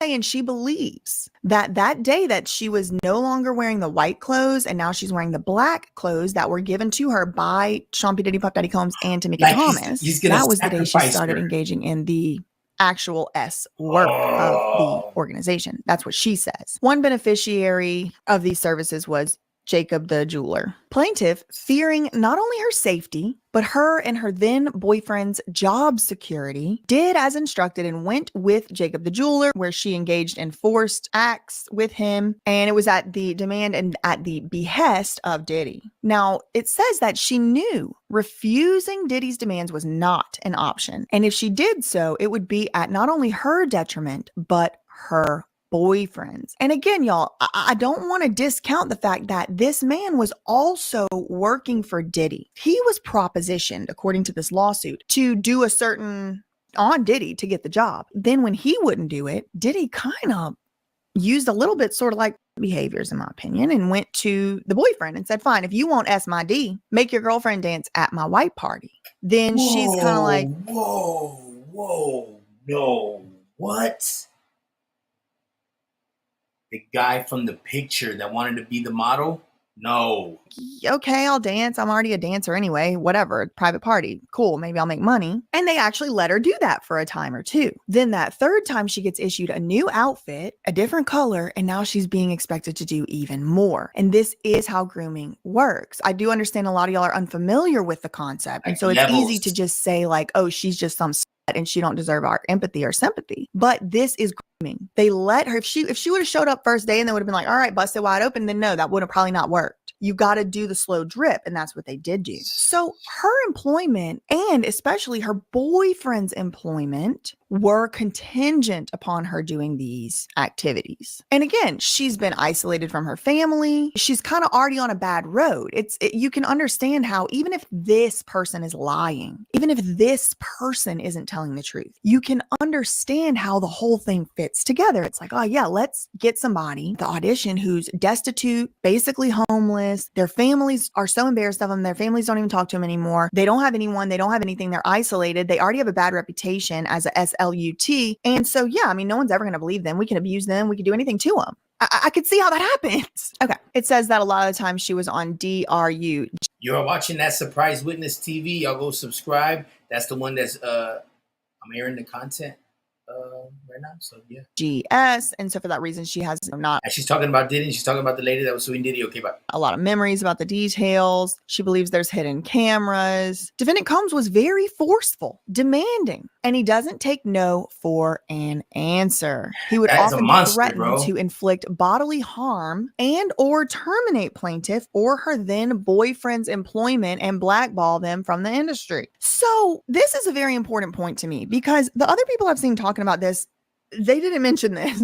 They did not mention this. And maybe it's just because it's so quick and it's not included in the same part as the others. But like, remember whenever Lil Rod said that Diddy said he would his own mother to get what he wanted? And whenever Lil Rod said that Diddy said he was gonna eat his face if he messed up? Remember whenever Cassie said when she would try to make an escape from Diddy, she would get hunted down and stalked and blackballed and her record deal would be on the line and stuff like that. So it isn't just like, oh, boo-hoo, you didn't want to get fired. No. The woman said Diddy was threatening to inflict bodily harm on her and threaten the boyfriend to blackball him, to make him not able to make money anymore. And to be honest with y'all, who's going to believe these people? These are just regular starving artists, starving dancers, and poor guy, bro. Like, it's not enough. Like, dang, like he's telling you to do some stuff that you don't want to do, but then you see your girl, you have to see your girl do this. And it's like, man, we wanted to be in this industry. Like and these are our adults, are their elders doing this to us. Like that's messed up, bro. Starving model. These aren't people that anybody's going to believe. Against Sean P. Diddy, Puff Daddy Combs. Please look how people just acted all the way in 2023 when Cassie, who dated Diddy for 10 years, came out with her allegations. People didn't believe her. It took seeing video evidence and a confession. So I'm just so sorry. I'm just so sorry This whole, oh, we can't believe her because she she's used to do S work crashing. is stupid. I'm sorry. Cooking. It's stupid. It is. It's not smart. Look what else pattern we see. Diddy, in an effort to continue to silence plaintiff and keep her in his ST organization, offered to help plaintiff enter into the music business as a part of an all-female music group. Using all-female music groups for ST is something that I've been investigating for several years now, and I'm glad to see it in a lawsuit. So then she goes on to say, in retaliation for her escape, Sean P. Diddy Puff Daddy Combs had the boyfriend. Hold on. I'm going to say this. Big act and no jumper. Y'all need to step up y'all's game. Look at how she just ruled this shit, and it's facts. Y'all need to step up your game, and I said it. Blackballed from the modeling industry, and all of his campaigns with Sean John were removed. She does go on to say that she was hospitalized for mental illness at the time, about a year after she finally moved. Now she feels this obligation to speak up. Okay, so look at the allegation that she makes about the media. This is the big thing that I think is very different from the other cases. This part right here, I think has been actually missing from the other cases. And thankfully, not thankfully, I mean, unfortunately for her. Oh. There was a time when I barely knew how to turn on. Pause. Sorry. I don't have premium. Sorry. Okay, we go. Missing from the other lawsuits because it is such an important. That's Surprise Witness TV. BJ Investigate. Y'all go subscribe. That's who we're watching right now. All right. Important component to this web. Remember the Lou Taylor, the Vibe, the Billboard, the Hollywood Reporter. It's like, oh, Lou Taylor wins all those awards. Isn't that interesting? Remember whenever they said that P. Diddy had control to decide who gets a Grammy in a certain category? I mean, like, the media is a huge part of this. It's the reason most of us believe what we believe historically. I mean, probably not today, because thank God we have independent media. We have people doing their own research. We have the internet, thank God. But look at paragraph 155. Plaintiff asserts that the defendant's Vibe and PMC's involvement in the enterprise included providing Sean P. Diddy Puff Daddy Combs with resources, like intentionally and falsely marketing. Y'all, this is just buried in here. I'm aggravated. Nobody's talking about this really. I'm aggravated because it's so obvious to me. Intentionally and falsely marketing and promoting Sean P. Diddy Puff Daddy Combs' white parties. I was invited to the pool party. Celebrities are going She was like, in its publication as a high-profile networking and social event, Celebrities are here. in an effort to disguise and deceive the real intent of the event, which was to further defendant Sean P. Diddy Puff Daddy Combs and his various businesses, including all these businesses' profits. Okay, so she's saying, I'm suing them basically on this sort of mutated false advertising theory, but kind of like saying they're part of the scheme. She's saying PMC and Vibe Magazine are part of the organization. They're in it. They're accomplices. Why? Because they're doing all these white party spreads talking about, oh, it's so influential. Look at all these rich people. Look at the guests. Look at the hot girls. Look at the actors. And she's like, really? It was a ST party. It had nothing to do with what they were trying to advertise it as. It was kind of like it was just like a cover. She's saying they basically acted as a cover for Diddy. It doesn't matter if she's credible. This is the part where it doesn't matter. It doesn't matter if she's not a victim. I have eyes, I have ears. I know this is true. I know Revolt Media, I know The Breakfast Club, Charlemagne, have been covering for Diddy. Is it working? I know it. I've seen it. The body language between Angela Lee and Hillary Clinton is I don't crazy, need her to be credible. This is why we can't do this black and another video. white Go look at thinking, another video. especially when we don't have all the evidence, especially whenever we're supposed to presume innocent until proven guilty. Go look at her Hillary Clinton video. It's freaking dope. You'll know it by the thumbnail. You'll know which one I'm talking about. That's another one we got to get into. See, that's why we have to go through the process, because quickly just saying, oh yeah, she's just some dumb that's crying victim now. Instead of saying that, could be saying, what? Is it interesting somebody's finally suing the media? And this is why we can't do this black and white thinking, especially when we don't have all the evidence, especially whenever we're supposed to presume innocent until proven guilty. That's why we have to go through the process, because quickly just saying, oh yeah, she's just some dumb that's crying victim now. Instead of saying that, could be saying, isn't it interesting somebody's finally suing the media? And isn't it interesting that the media, I'm talking about the mainstream, the traditional media. I'm not talking about YouTubers. We can say our opinions. We're just opinion channels, okay? But the traditional media owned by Pimpsky and everybody else. The ones that you're seeing every 5 o'clock, every 10 o'clock.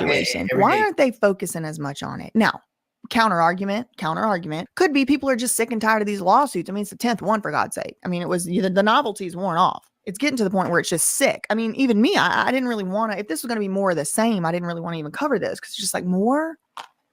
Like, it puts me in a bad space, thinking about all this depravity. But this is a good argument. And I agree. And I think it's actually been missing from the other people's arguments. She has to read there was all one this other stuff. thing that people were saying in their opinion that made this plaintiff less credible. And that was that she followed Tyrone Blackburn. Now, I know he has a history and he has his own issues. But if you were a victim of P. Diddy, is it that far-fetched to think you might follow the guy who was spearheading the charge to take him down? I think I'd probably follow him if I was a victim of Diddy. I'd probably follow Tyrone. I follow Tyrone Blackburn. So what if I sue somebody? Y'all are smarter than that. Come on now. All right. In furtherance of the illegal enterprise, Vibe Magazine and PMC ensured Diddy and his businesses appeared, I think it means overwhelmingly, in its magazine, be on its covers or pages inside the magazine, featuring pages dedicated to defendant Combs personally or his business. Plaintiff believes Vibe and PMC engaged in Diddy's illegal enterprise to what? Increase the visibility and profitability of its publication, Vibe Magazine, through the magazine's constant affiliation and relationship with Sean P. Diddy Puff Daddy Combs. So then she gets into why she's suing the media company. It was the 2004 Labor Day white party, and her picture was taken by a photographer while she was working. That was the picture we looked at earlier. Now, she did not know what her picture was being taken for or what it would be used for, and her consent wasn't sought or given. Now, Andy did say last night, or I don't know if it was last night, but I watched a clip of his live last night on Rabbit's channel, and I did hear Andy from Popcorn Planet saying, "What do you mean without your consent? Wasn't that in the contracts? You didn't sign any contracts?" And she's saying, no, she did not. She said she didn't know what that picture was being taken for, and she did not give her consent. Her consent was not sought, and it was not given. So to answer Andy's question, no, she did not consent. She did not sign anything for it. They didn't give her anything to sign. Actually, in paragraph 161, she goes on to say she's never entered into any agreement to license her likeness, nor was it a term for her employment at the white party. So could this one be lying? Yes. Yeah, that's how they did groomed her. Do I really think Diddy was sitting there having her fill out name and likeness releases so he could post her picture in Vibe magazine? No, I don't think so. Then it goes on to say Vibe magazine and Pemsky intentionally mislabeled plaintiff as a guest at the white party in its magazine to further conceal the true intentions of the event and plaintiff's employment role at the event in an effort to further the goals of the enterprise. They exploited her name and likeness in their November 2006 magazine, where Combs is on the cover, and the story was about his white parties. The unauthorized, non-consensual, and infringing use of plaintiff's picture and her likeness is on page 140. And then they include the page. I'm gonna have to blur her out again. But look, we have everybody here. Christian Combs, we have Paris Hilton. You're gonna see there was Donald Trump was there. Now, she says she didn't discover this picture in the magazine until April 2024, but the issue is still readily available and viewable online. She says defendants have, without her authorization or consent, since used her likeness for advertising and other trade purposes without consent and without a license to promote Diddy and all these businesses and these products for commercial gain. She did not consent. She did not release her image. None of the defendants at any point had a license for the use of plaintiff's picture and likeness to promote the white parties. At no point did plaintiff authorize, consent to, or otherwise seek to allow the defendants to exploit her picture, image, or likeness as seen in the infringing use in any manner. She goes on to describe the behaviors of the magazine as acting as a distribution platform for all of Sean P. Diddy Puff Daddy Combs' business endeavors to disguise his true intentions with overly broad and vague in nature descriptions of activities. So white party. What does that mean? And then why do they dress her in? Why do they say, oh yeah, like if it's like some kind of a promotion and oh yeah, you're just gonna be wearing black now and like, but you had 2 good days. That's how they drawn her in. That's how they groomed her in. Like that's how she was able to do all that weird stuff and stuff that she was like frightened of. Like I'm sure, like exactly. Then I have highlighted here some of the people that were at the party, and I do think it bears mentioning. Donald Trump, Jay-Z, Paris Hilton, Russell Simmons, Irv Gotti, Steve Stout, Andre Harrell, Lyra Conan, the Lyra Conan guy, the 300 guy, AJ Sharpton, Al Sharpton, the man that's like, oh, we should get a hit. That man? Defendants have unlawfully increased their profits by luring and deceiving individuals. Bro, BJ broke it down, bro. She already got 8. Like, the surprise witness put everything right there in highlighter, bro. Look. Such as plaintiff to their organization for the misstated purpose of using their talents as entertainment. Did you know that posting your stories the wrong way on Instagram could be the thing that's destroying the amount of views that you're getting? Or maybe you didn't know that choosing the right sound or choosing the right hashtags could also... I'm sorry. Pause. Sorry about that. Later revealed through calculated grooming scheme that involves false promises of business opportunities, exposure to high-level celebrity individuals, including former President Donald Trump, Reverend Al Sharpton, Paris Hilton, music mogul Jay-Z, and music executives like Russell Simmons, Irv Gotti, Steve Stout, Andre Harrell, and Lee. And we know how weird Cohen, Irv Gotti with the promise of introductions, networking, fame, and fortune, which quickly shifts to unauthorized drug-ing, threats, and ST. Again, it don't really matter to me if this woman's telling.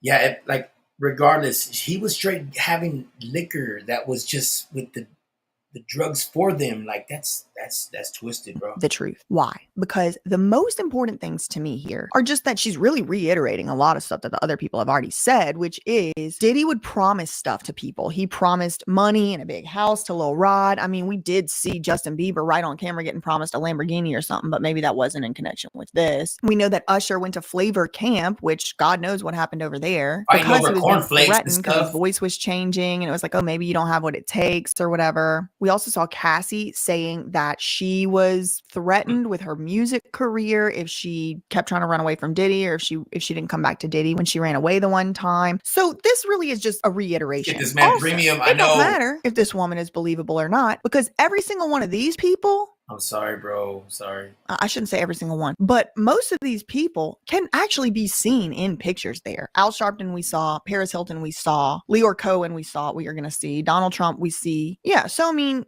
okay, we have pictures to prove. We have pictures to prove these people were at the party. It doesn't matter if she's believable or not. It doesn't matter why she filed the lawsuit. The people were at the party. They were there. There was something else I wanted to show y'all, and that's the Kimora Lee. Oh, yeah, look. Y'all notice anything interesting about what Kimora... Hey, the guy from the Black Eyed Peas, he's wearing a shiesty. This is 1998. This is 1998, guys.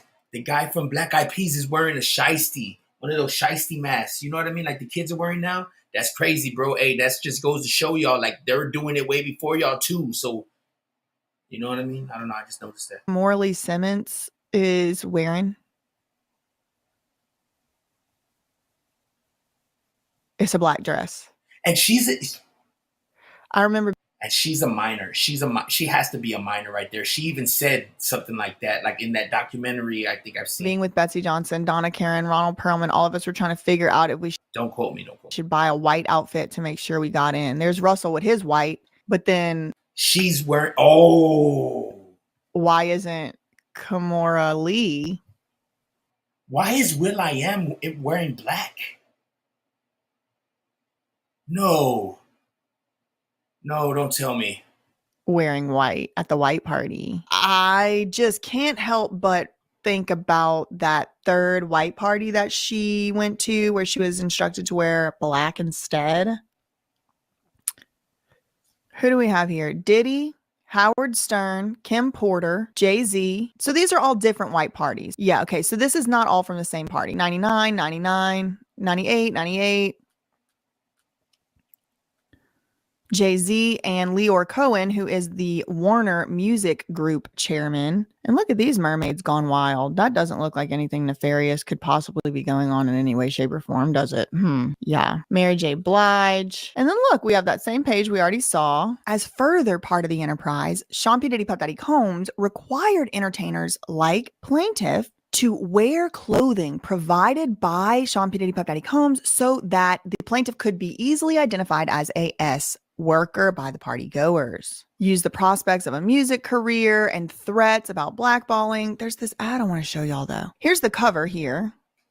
The ruler's back vibe. Sean Diddy Combs. Okay, this is the last thing I wanted to show y'all. I think she did this on purpose. I think she did this to hint about Kimora. What? That's Russell Simmons' wife, the baby fat. I didn't want nothing to do. Pause. I'm sorry, guys. I'm sorry. Ah! Why do I love you? Feels so good. Hurts so bad. Unforgivable. I don't know if I ever saw this ad. Maybe I saw it. Maybe I forgot. It doesn't ring a bell to me. But this is allegedly an unforgivable cologne advertisement featuring Kimora Lee Simmons. Now, there's two women in the bed. There's a Sean P. Diddy Puff Daddy Combs with a sheet over his lap, meaning looking like he maybe was just now with those girls doing something in the bed, right? But Kimora Lee was Russell Simmons' wife. Like, it literally says Kimora Lee Simmons. I don't know if she was Simmons already. I don't know. But it just really kind of gives a little bit of the hint. People who were in these Sean John ads were required, or they were required to find somebody who would engage in these debaucherous, depraved actions. Then we have Kimora Lee Simmons twice in a black dress in this lawsuit, after it's already been described that the people who were the S workers were the ones supposed to be wearing the black dresses at the white parties. And then we have Kimora Lee Simmons in a headlock on Diddy's crotch with nothing but a bed sheet separating them. Take with that information what you will. I really don't know. Again, just to reiterate, I don't know if any of these allegations are true. I don't know if this woman is credible. To me, the main things that are of main import of this situation is that she's suing the media, and that she also talks a little bit about the wardrobe and the different codes of what was required to be worn at these parties, etc. Frankly, I personally have no problem believing she didn't sign any waivers. I have no problem believing she was legitimately afraid of what That is crazy, bro. What would happen if she got fired. She probably did even use some mental gymnastics to make herself more okay with it. What I will say is she obviously does regret ever getting involved in the adult industry. And so she would even agree with the people who were like, well, maybe you shouldn't have even ever done that in the first place. I think she would agree. She literally for a time was estranged from her family for it, maybe even still to this day. But I mean, all of us do make crazy mistakes when we're teenagers. I mean, I never did that when I was a teenager, but we do. Shit, I did, man. I went and did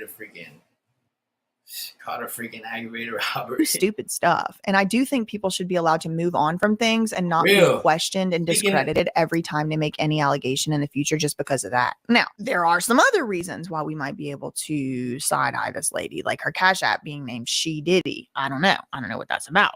Could she be a liar? Yes, she could be. But as far as these white parties and this media stuff is concerned, I mean, we've all seen that ourselves. The media has absolutely covered for Sean P. Diddy Puff Daddy Combs. And not only him, it's what they do. It is their MO. Ever since I've been born, I've seen it with my own eyes. Nothing that any of y'all can ever tell me will change my mind. I've seen it with my own eyes. The traditional mainstream media putting out debauchery in front of our faces, putting out absolute lunacy in front of our faces, depraved, upside down, disgusting, probably should be criminal to even show children this type of stuff. And they've been doing it since I can remember being alive. So in our children's media, like Little Mermaid shows that we used to watch, and the kid shows that they watch today, all these little adult jokes snuck in there, all these little weird themes about things. This has been going on. I don't need anybody to be telling the truth to know what I've seen with my eyes. I've seen it with my eyes. These white parties be put in the media as if it was some type of thing you really wanted to go to. It was so exclusive. It was so fun. Everybody there is so rich and beautiful. Like, we here to try to raise money for these mosquito bed nets. Just imagine living in Africa, just gets bit by a mosquito and he dies. a charity this year. We're going to do it every year with another charity. So thank y'all very much for coming. So let's party. Let's get the rotation remix. Now let's shake to this. How much more can you make to this? I like the sound. They need to be playing Not Like Us. That's Ashton Kutcher, man. Then you get there and you're dropped and you're okay. So yes, I do actually think, without any credibility at all whatsoever on the behalf of anyone else saying it, I've seen it with my eyes. I already know that happened. And I think that other people should have also sued some of these media companies. And that actually, this is what's going to actually start moving the needle. Because for every one Penske media, there's a million Sean P. Diddy Puff Daddy Combs. Let's go up to the top. Let's get to the head of the snake. Further up than even that. I'm ready. That's all I really had for today. In the meantime, facts ain't defamation and allegations ain't facts. Love you, mean it, K-bye. Bro. Welcome into my world. You're playing my game. Thought that you could come up and they're fitting off of my knee. Talking out the side of your neck like you're insane. All levels to the roof, in flame. Kids these days so shameless. Selling out real friends for a paycheck. Mama didn't teach them no home training. Wanna be me so bad, but they failing. Step to the plate though. I'll take a challenger. I ain't scared of no low life scavenger. I should warn you though, if you haven't heard, I ain't no Colleen ukulele ballager. Shots been fired. Run and tell that. Say it to my face though. Now behind my back. Won't be long till you share it in the group chat. And when I call you up, you're gonna backtrack. And you should've kept my name out your mouth. That's Vivo, how it all turned out. When you try to use my name for a cloud, keep on going, give you something you can talk about. Hey. And that was her on the song, bro. Yo, what's up? It's Beautiful Beats. Today I'm going to be showing you guys how you can turn any sound into an instrument using sound. Pause. Right, everybody's algorithm, right, is off. Bro, that was crazy, bro. Bro, we're definitely gonna watch more, way more. But we're just 2 hours in. I'm trying to do at least like a 5-hour stream today. So, if y'all got the time and y'all, I feel like binging some because I really want y'all to see this Hillary Clinton one, because the body language, okay, like this is what I talk about a lot. Well, not talk about it, but I've talked about it before on one of my lives where it's like I can read like the body language in the room, and sometimes like that one was like, if you need to see this. I don't know why my thing says DJ Demonic Demon. Shout that boy out though. We looked at his beats. We're fair. Well, Diddy got sued for a 10th time. But dude, that was bro, DJ Academics need to step up his game. He can never deliver something like that. He's always going to throw you here, throw you there, yes, it's good satire if you need it, but bro, if you want the cold hard facts, this is what you need to go. So, what are we doing, man? We need a binge. We need a binge. Okay, that was that 150. Okay, I haven't seen this one. I have, and then I've been meaning to see what's up. I don't know. Okay, this is the one I want to see right here for sure. Hello, everybody. Today we are going to. Hey, look, and then I don't even know if you noticed too, but when I first saw the Bam Margera video, I was like so mad at Steve-O, like I made a song, and I'll even show you probably in a little bit if I still got it. Oh no, this is the one I wanted to see right here. If you want your views to look like this on YouTube, and this you is need on to BJ make sure that you're Investigates. posting with the right titles. I know the other one was That Surprise Witness. This one is BJ Investigates. And bro, you're not gonna get like this. You're not gonna get this like from No Jumper or something like that, bro. They're gonna lead you around the bush and all this stuff, bro. This is like you're getting facts, like, okay. And this is about Bam Margera, bro. How could you not know about CKY? He had that favorite band of his was him. I remember I used to not really like the music. I was kind of scared of the music, but man, I remember him because I remember that freaking there was a rapper that he rapped with. He was like, "Oh, damn, cho chai, how about chaka time?" He was just rapping like in like I don't know. He was his homie though, but it was that CKY Posting shit. at the right time and using the right hashtags within your show up. Is this the day of court? Yeah. Bro, that's fucking tight, bro. I'm sorry, because Hey, I'm bro, Platinum she's producer Alan freaking C, and next this to is Bam some beat Margera, making bro. secrets. After taking What? this course, you'll have the knowledge. I don't know what Lima's up to. Police were called to the Pecopson Township property called. And this belongs to BJ Investigates. I do not own this. That this belongs to her. You go subscribe to her, and she has way more content like this. We're just gonna get into it and educational purposes. And take it from here. Castle Bam around 11 Sunday morning for a domestic case. When they got there, police were told former pro skateboarder and jackass star Bam Margera had taken off through the woods behind the property. But whatever the documentary is her side, and there's 3 sides to every story. Yours, mine, and the truth. Hang a minute. Okay. Dude, who's freaking next, bro? Please do not send any hate or honestly comments of any kind to anyone mentioned in this video on behalf of me or yourself. The purpose of this video is to give my commentary and opinion on matters of public concern. Thank you. Right with Bill Clinton. Have you heard Steve-O's diss track? I don't care. I'm a fly guy, and this is why I poke the until I die. But you just cry. All you do is lie. I tell you that your bone spurs is cap. Your rap is whack. You get in the octagon. Oh no, this is BJ Investigates right here. Surprise Witness TV. It's like one and the same. BJ Investigates. Like that's who. Like man, I couldn't believe it. She was like on my freaking chat. I was like, oh. Gonna make you tap. Check this out. People sent to me and I was like, no. Bam Margera, man, the myth, the legend, reporting kind of live from an undisclosed location. We're here. We just connected 2 days ago. Bam said he had some stuff to say. Bro. And here I am, letting him say it. I only want questions. All right. I'm gonna get Were you 2 arrested Pink recently? I read that. Me and Kate are gonna do that, bro. Explains it so well. We don't have to put you on the camera. No, it's No, fine. sit on my lap then. No, we're not doing never that. arrested, but we'll talk later. But he'll explain a little bit of it. But no, Yeah, let me talk to her later, and you just tell me what you remember. And whoever did it better, I'll put that. Yeah, but I say it differently. Say And that there's 3 sides to every story. All right, so this I'm is what on happened. Bam's side. That's what we're here for right now. So, Tell him, baby. my mom says, Bam, you have to get your shit together. I go, well, I would love to do that. Mm-hmm. But Mom, if I go to Castle Bam under contract, I'll get arrested. So how can I get my shit together if I go home where my shit is? Okay. Mom, I'm homeless. Bam, you're not homeless. Yes, I am, Mom. Bam, you're not. Man, he's All right, going where do I through it, live? man. You live in put him Castle through Bam. hell, All right, well, dude. I just brought my hot-ass supermodel ass of a girlfriend here with her 2 dogs, and she drove the Bentley. But anyway, I'd like to go home at the King Suite of Castle Bam. Well, Bam, if you go there, you get arrested. Then I don't have a home, Mom. So you need to get some of your stuff. You show up over there at Castle Bam, and what's the scene you arrive to? Lima is there Uh-huh. with a camera crew. Wow. And 8 police officers show up. Is this the day of court? Yeah. So you leave court. I Yeah. did see a little bit of footage there. Oh, and then she went to the bathroom, and she's looking all sexy and shit, and she walks in the bathroom, and my mom and Lima follow her in, and like,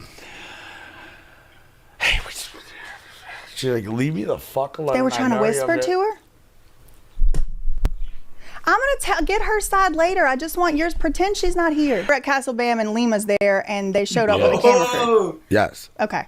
Because I told my mom, all my is at the Hobbit hole. So if you picture this house, and I just showed you where I'm at, and you see that side house over there, well, I call it the Hobbit hole. Okay. That's where all my clothes Oh are. yeah, man. She. So, Mom, I'm not going Goes into hard. Castle Bam. I'm actually going into the Hobbit hole to get my.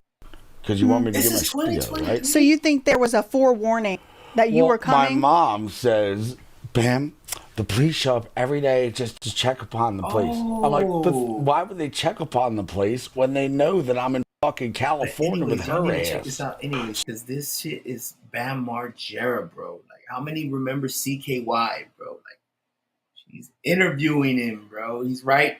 He's right next to her.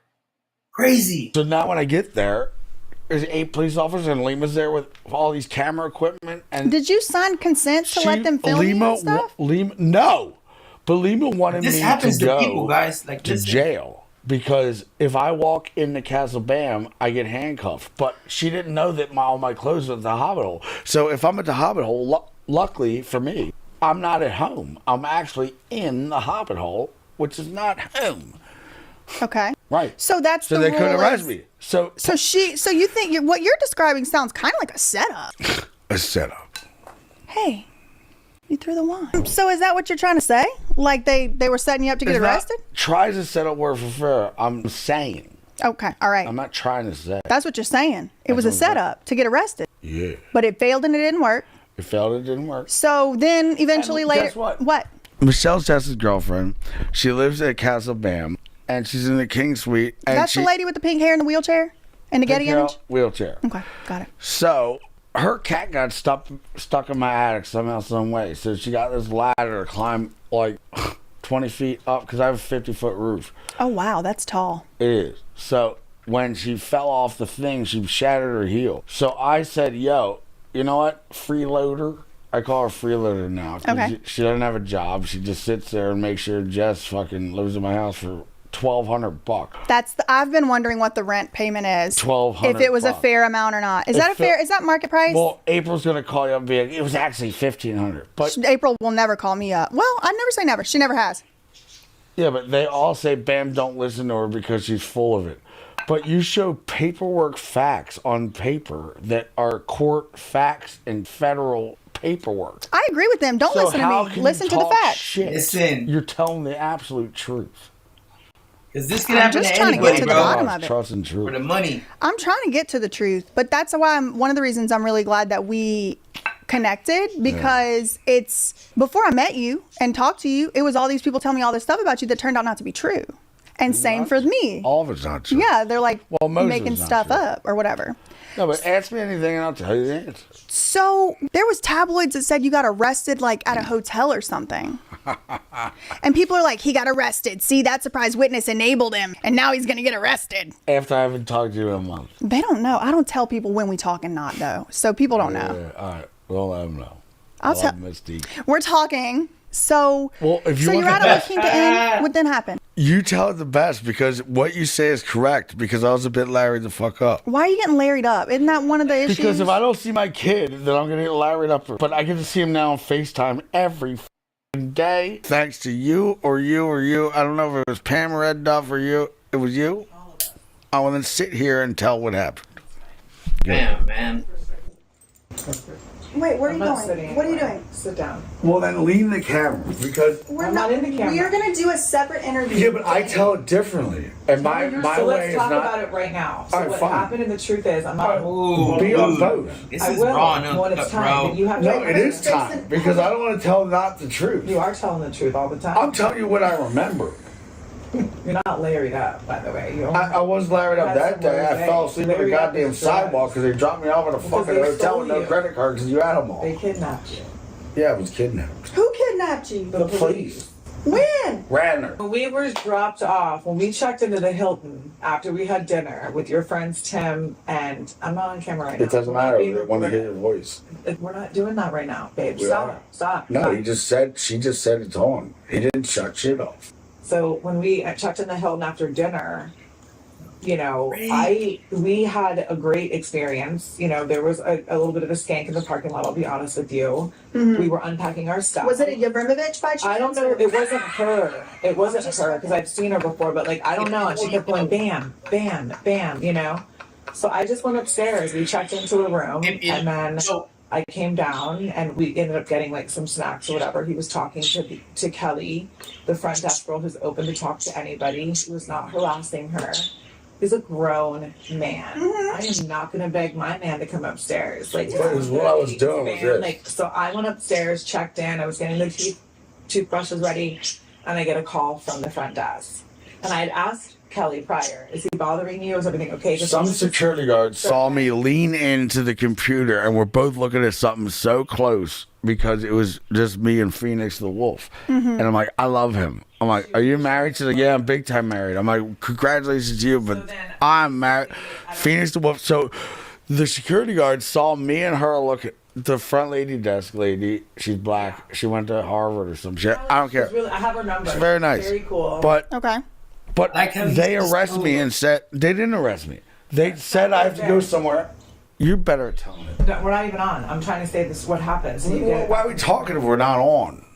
Because you're not making sense. Because you don't remember in a good way. That's why you need to tell it. Okay, so but you weren't arrested is the bottom line. So in a nutshell, I go upstairs. I get a call from the hotel desk. They're like, the cops are here. I'm like, okay, what do you want me to do? Kelly's like, come downstairs. I didn't call them. Okay, great. I show up. I'm like, hi. He can come back upstairs. Like, no, he can't check in.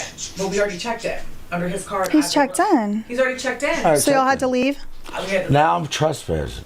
When I already bought a place They there. wouldn't let me go with him. They took him to Radnor Hotel. He had zero ID, zero phone. I had all the credit cards. I was in my PJs, and basically they made me stay upstairs. Called me 20 minutes later and said we couldn't get him checked in the Radnor Hotel, but we dropped him off. It's not funny. I'm like, so you dropped him off from the Radnor Hotel, intoxicated as you're telling me, and now I have to go find him. I drove for 2 hours. I couldn't find him.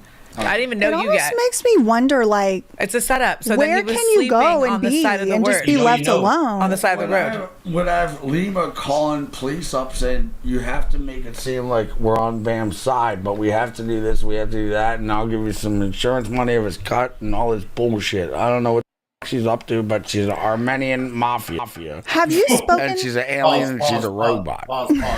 That is like a joke in the comments. People are like, I think she's and a the robot. earth is yar flat like Danny on his back and waxed by a man 5'8" tall with big fucking cock in your asshole. Yar, that's gross. Give me eggs on toast, Pamela. Bam. Do you think that you could talk to your lawyer about getting some type of protective order against Lima? Well, when I found oleander in my tea, yes.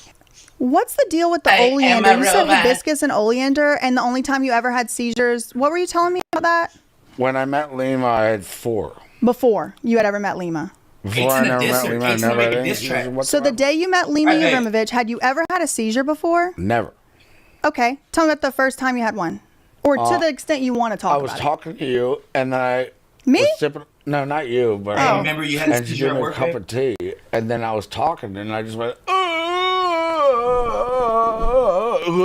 and I went into a convulsion. And that was just one seizure. Then I had a second one. The same time? Kind of manner. And then I had a third one. And then when I went to the fourth one, the shaman wizard, Naveed. From Iran, Persia, took me to the hospital. And they said, thank God you took him to the hospital in the fifth one, because he's been in 8 days in the hospital with a pipe down his throat because he couldn't breathe on his own on the fifth one. So then I didn't see her for fucking 5 months. And then she said, I'll pay you $10,000 for 1 hour of your interview time. And then she gave me some kind of cup of tea, I forget. But I had another seizure again. I'm like, the only time I have seizures is when I'm around you. My wife, And we've been through it's the your traumatic belief event. this tea is causing the seizures? I think she's causing seizures by putting oleander in it. I've never looked into oleander. So what made you think oleander can make you have a cardiac arrest, Is that- and there's no trace of you having any oleander. It's just Bam had a heart attack and he died. No, I actually died either of a broken heart because I couldn't see Phoenix for this long, or I died from a fucking broken you because you put oleander in my tea. What would Lima Fuck, I can't even say that, babe. benefit from Remember you that having word. a seizure? Insurance. Say more. Well, if you listen to what she says, she's like, insurance makes more money, and then we make more money in treatment centers, and money. And track recovery progress. Innovate the mental health care industry with data so that treatment centers make more money, that treatment centers make more money, and insurance companies save money, and insurance companies save billions of dollars. She's not concerned about who's getting well. She's concerned about, if you make money, then I make money, and if everybody makes money, then we all make money. If Bam dies, he's worth more money. Just She like said that? Amanda Rabb. Bro. Ooh. Amanda Rabb was worth more money dead? I don't think so. Well, 'Cause then you're it the one wizard. I'm not the wizard.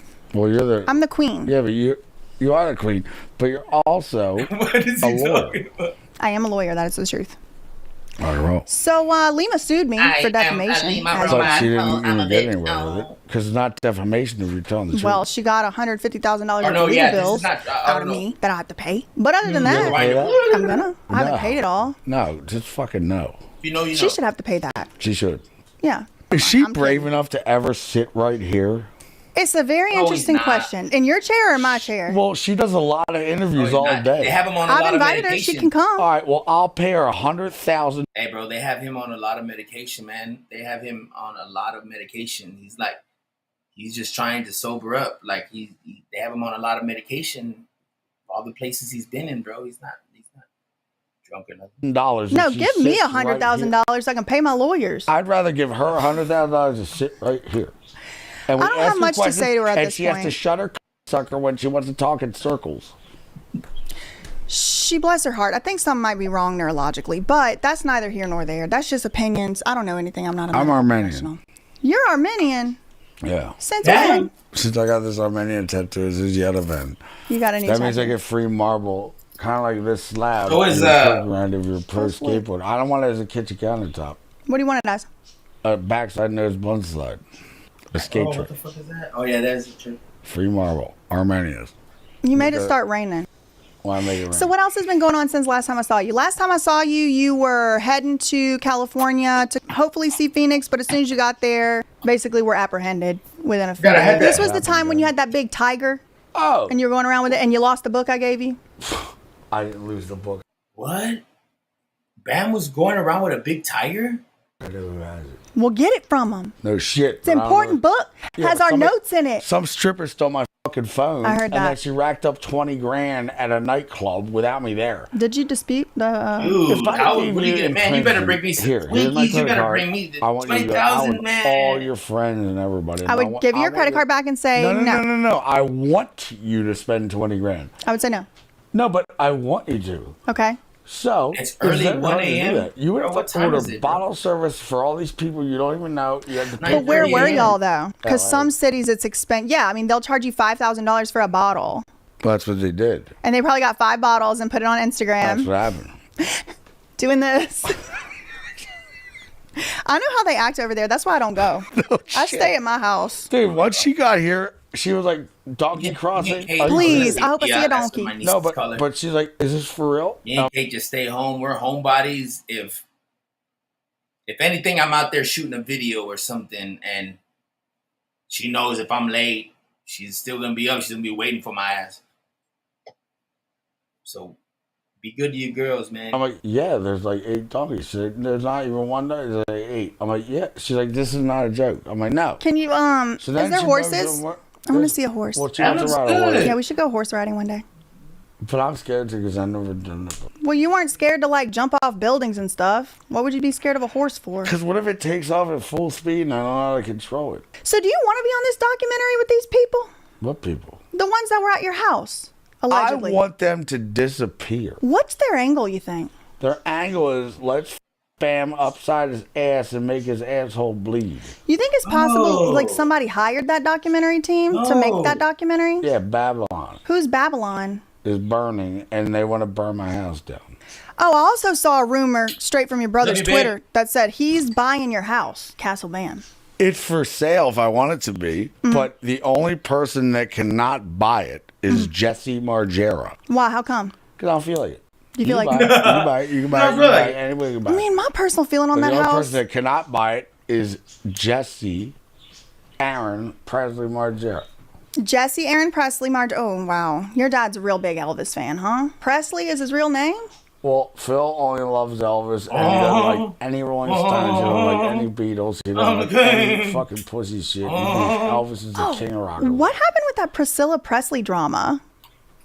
Well, something about like a ring or a something from somebody's collection. What was that all about? Navarone is Navarone Presley, Elvis Presley's wife, Priscilla. Priscilla had a kid with not Elvis. His name is Navarone. Okay. Right. So me and Navarone, he's in a band called Them Guns. I really like him. They're fucking awesome. So I go over his house, and he's like, you want to have dinner with Priscilla Presley? I was like, I would love that. He's like, that's easy. I do it every fucking night. That's I'm a like, big well, fan. Like, everybody has like that. So he's like, let's go then. I'm like, let's go. So I hop in his car. We go. And then it's her there. And then she's like, check out my wardrobe, check out all my shit, check out all my jewelry, check out my all this. And then Navarone was like, yo, Bam, like, she got me this when I was like, cool. He's like, you can wear it. I'm like, yeah. Yo, Bam, I got this ring from fucking where, Elvis Presley. Cool, put it on. Yeah. Yo, Bam, this robe. This robe? Yeah, it was my robe. All right. I said it was Elvis's robe, but he's like, Bam, it's my robe. I'm Navarone. I'm his brother. I'm his fucking. Oh. So all that I know is I wake up the next day all high on mushrooms and all this shit. I'm I like, thought you said you don't like mushrooms. The shaman says I do.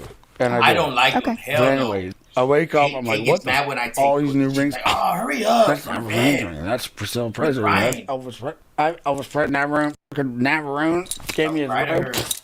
So I'm super stoked. And I'm like, Phil. Because Phil is my dad. Yep. And all he cares about is Elvis hoagie. Presley. No. Okay. Italian hoagies. Cheesesteaks. Elvis. Okay. That's it. That's all he cares about. I can buy him this lamp, that vase, this rose. He don't give a fuck. He wants Elvis memorabilia, followed by a cheesesteak and a hoagie, followed by Italian meatball. You think he's going to be in the documentary? I don't know what Lima's up to, but whatever the documentary is her side, and there's 3 sides to every story. Yours, mine, and the truth. I did see the director of this Armenian film festival called ARPA. She was at Lima's birthday party and posted a picture. She's in the Armenian mafia. Posted a video of Lima's birthday party at this huge mansion. She has a lot of names. April Mora is the most confounding to me. Well, when you're from the Armenian Mafia, you can do a lot of things. They have a lot of power. That's why it says Armenia right here at the Yerevan. So do they have humanoid robots? Because that seems to be the... Well, that's a good question. I don't know. What else? You're getting to see Phoenix. That's a good thing. Yeah. You have not been arrested. That was fake news. Oh, fake. How are you feeling? Other than you can't see Phoenix, but now you can, so a little bit. Now I see him every day. That's so good. He's like, Daddy. I'm like, yes. He's like, where have you been? I'm like, but I can't tell him. I've been trying to see him forever. Yeah. Because you don't want to Nikki doesn't want to. That'd be bad news if you say I've been trying to see you, but mommy one night. But now I want custody thanks to the court. They're like, fuck this shit. It is kind of bad. I mean, my parents divorced when I was young, and it was not good memories and not good vibes whenever they were talking shit about each other. Even though at sometimes each of them did have good points. It's I don't. Phoenix just should have cool dad. You know, he shouldn't be. I don't know if I told you this yet, but when the last time we once talked on a FaceTime, I was like, Nikki, is it about you or is it about Phoenix, our son? She's like, well, it's definitely about our son, Phoenix. I'm like, all right, Phoenix, when would you like me to see you? Daddy, I want you to get in the car right now, and I want you to come and see me right now because I can't wait to see you. I'm like, I would love that. Nikki, when would you like me to see Phoenix? I think we should wait 10 days and make that. I'm like, stop right there. You just said, I think that we should wait. So it's all about you. It's not about our kid. Well, he's only 5. What does he know? He knows enough to want his dad to see him right now. Yeah, he's already 5. When's the first time you ever remember seeing Lima, meeting her? When's she come into the picture? I was at 433 11 Lake San Marcos Road. I was living there for a little while. And she said, I'll pay you $10,000 to talk for 1 hour. That was the first time you ever met her? Yeah, and then we talked for 1 hour. She paid me $10,000. And then all of a sudden, I punched a mirror because me and Nikki talked in circles for fucking 4 hours. What did Lima want to talk about for that 1 hour when you met her the first time ever? You know, I never listened to the interview, so I wouldn't know. I just wanted the money. I don't care. I don't watch what I do. I just do it. Before you know it, she's your guardian, or did you agree to that at some point? She became my guardian when Nikki and her stupid brother Warren, brainwashing talked to Lima and made her, because Albert knows her. Albert lives with Warren, and Warren was living with all of them. And then there's cobwebs in the fucking windowsill, and there's fucking a barf stain because of pizza on the rug. I'm like, what is this? Is there fucking bed bugs in my kid's fucking bed? Does he even have a bed? Uh-huh. You should probably sleep with Nikki, because that's all they do. They sleep together. They should get married. To who? Nikki. You should sleep with your husband. She never used to have one. She never legally married. That's very, very, very true. That's what I heard. That's what I heard anyway. So she became your guardian, but did you agree to that? Or it was just... Warren and Albert convinced Nikki to call my mom to convince my mom and dad, because my dad's my accountant and guardian light and whatever you want to call it, to send her $200,000 against, which is my money. So if you're my dad and you're my accountant, how do you make money, Dad? Well, I haven't done nothing in 20 years except fucking handle all your money. So Phil doesn't have any money. I do. So when Porcelain Black, who I dated at the Lil Wayne tour, she wrote a song about me called Lil Rich Boy. Well, everybody knows that your daddy pays. That's the end of her song. Yeah, my daddy does pay because he's my fucking accountant. So I'm paying because he wrote the check of money that belongs to me. So you're saying that Phil wrote Lima a $200,000 check from your money? Yeah. For what? Without me knowing. For what? To put me away in a rehab in fucking Sierra Tucson, Arizona. Were they successful in that? Well, yeah, I spent 200 days there, but as soon as I got out, I was going to sip on a White Claw. I already knew that. Oh man, Bam. I really honestly have such a hard time processing just the stories. Like how do you even manage, to get through like the days or whatever, knowing all this crazy stuff? I learned if I shut off my Instagram and I don't give a fuck about what anybody's thinking. Like, are you panning this supermodel right here? She's Sicilian and Irish, just like me, and I'm Pennsylvania Dutch as well. Okay. And then a bit of Wales. Isn't that German? German's Pennsylvania Dutch. Right? Yeah, and I'm also Lenape Indian followed by Cherokee. So, I was like, how old are you? She's like, I'm 43. I'm like, I'm fucking 43. Like, where were you born? She was like, I was born over the river in New Jersey from Philadelphia. I'm like, I'm from Philadelphia.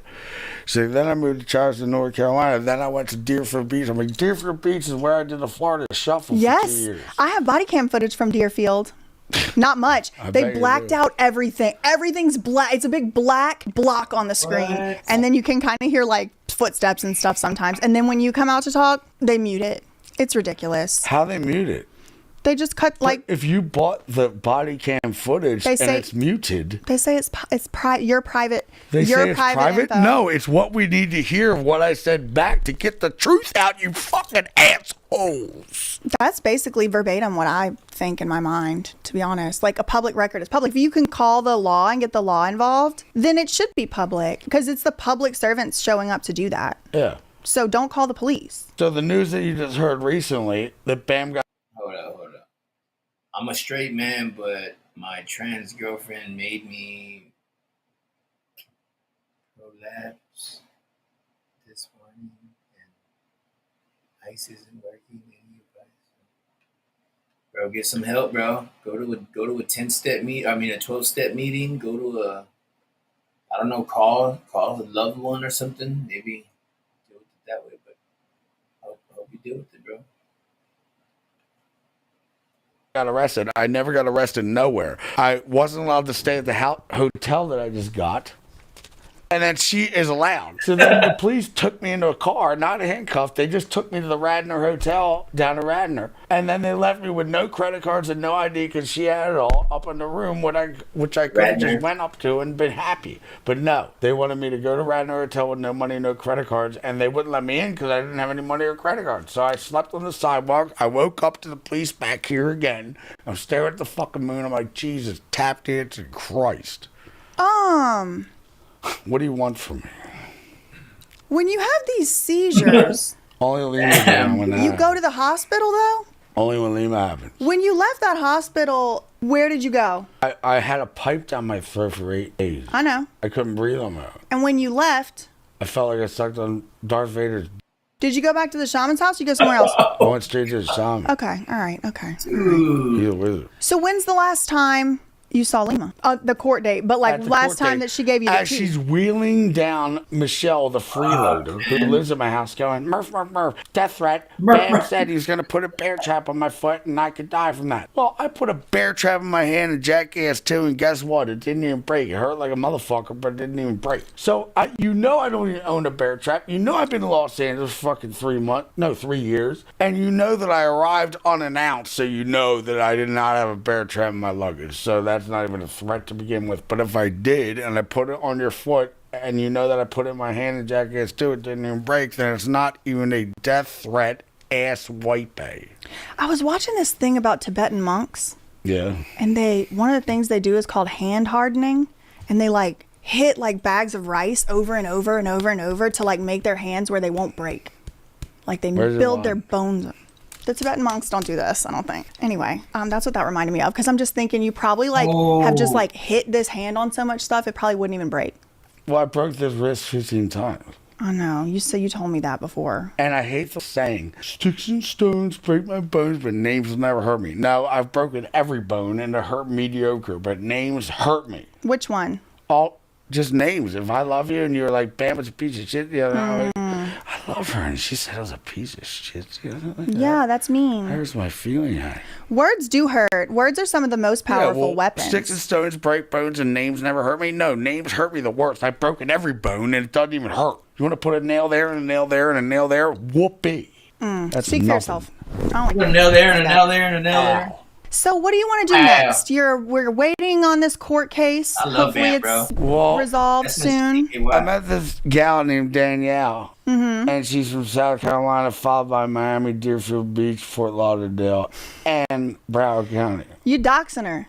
Well, you make it real easy to figure out who your girlfriend is, you know? Shit. Leave some mystery. Well, never mind anything I said. Well, and I one closed might my say. eyes to Michael Archangel and this Uriel, followed by this Raphael. And they said, Bam, what do you want? And I go, well, everything I wish for, I get so quickly. Yeah. So I don't want anything. No, I do want some. I want a fucking tan-ass pit bull, just like Penny. And then I want the most beautiful girl that I've ever seen. What does that look like? Well, it looks like somebody taller than me with a brunette with hoop earrings, a high heel with a leather boot, always looks sexy in the bedroom, never cute, because cute is a roller bear. Teddy Ruxpin, get rid of it. Always wear a thong, Excuse me, but I always take get personal along. offense to all of that, but that's fine. I think cute is just fine. Well, she has 3 feet of meat, but I made it 5 feet because I just sucked on it all night. Bam, that's disrespectful. It's not disrespectful Yes, it is. because no. Yes. I'm telling you it is. Well, her ex-boyfriend said that she needed to get a skin graft cut. Well, to get what's said, the I will operative pay word? $5,000 to get 8 more feet of meat. The longer the better. Rock and roll. Let's go. So you want to hang out with your girlfriend and just live your life and be left alone, it sounds like. Right now, yeah, but I also want to read all these books because I'm a bookworm. What books are you reading? We talked about that on one of our previous episodes. Whoa. Well, this Pamela Duff has all your rad books. The books I'm reading are too weird for YouTube. I can't even tell people, but I'll tell you off camera. Yeah, but when she sets a book in front of the room that I'm at, she knows. She's the book whisperer. So, yeah, because a book doesn't find you, you find the book. Uh-uh. Like, you don't go to a You don't find the book finds you. Boom. That's what I'm trying. So, yeah. Okay, good. So well, when I she feel gives good about me a it. book, then Tell me about the one you're reading, one you read, one you can remember. well, it's all about spiritual animals and who you are. Well, not who you are. It's just like you read wolf, you read fox, you read frog, you read fucking hummingbird, you read it all. And Like the spiritual symbolism of the animals and things, and yeah, more and profound. I don't know if you know. than I'm Do you saying. believe in God? Yeah, it's all God in the sky. Shut the fuck up. It's the sun and the moon, and they fuck every time the sunset and the sunrise happens, and they only see each other very quickly, and it's fucking beautiful. So, sun and moon, 23,000. I love that too. You told me last night. I need a minute. Okay. Not a single thing would surprise me. I'll be surprised Let by me go check on your man real quick. Yo, what's good? Yeah. Please do. Can he talk about the stretch coach, the personal trainer I am, who bites my vagina? Yeah. I mean, I think he meant it as a nice thing. I think he thought it was a good thing. Despite any of that, like the whole situation going on. Oh. From hating his 9 to 5, struggling. Bro. So you're still really To show up. Is this the was Jelly Bean? I mean Jelly Rose. Wife, I respect that. That was crazy, bro. That was just what Bam Margera is literally. No way.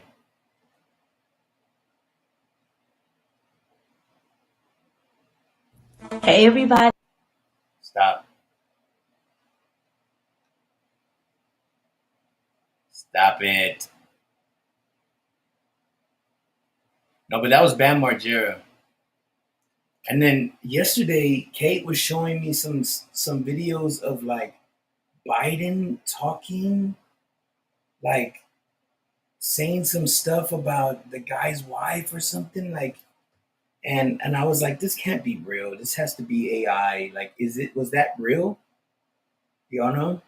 Like, from, I don't want to play him back, but they were literally like, he was saying some stuff, and I'm like, what? Like, he like slipped up and he's like, oh, I'm sorry, or was that fake? Because Kate was showing me and she was like, no, this is real. This is for real. Evidence shows Trump things about the ties to the party. Right, as much as I say that, man, I wish I could just like talk about wrestling.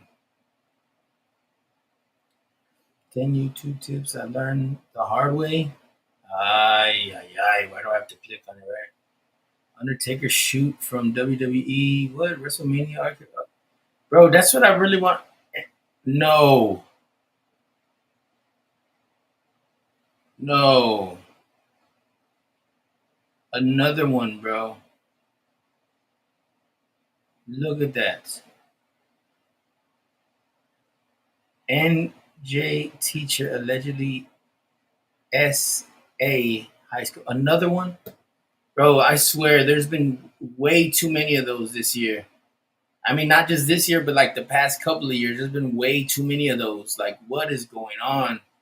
Rachel, Carter, appreciate you for being here. You, what's good? Spaghetti Shop was good. James.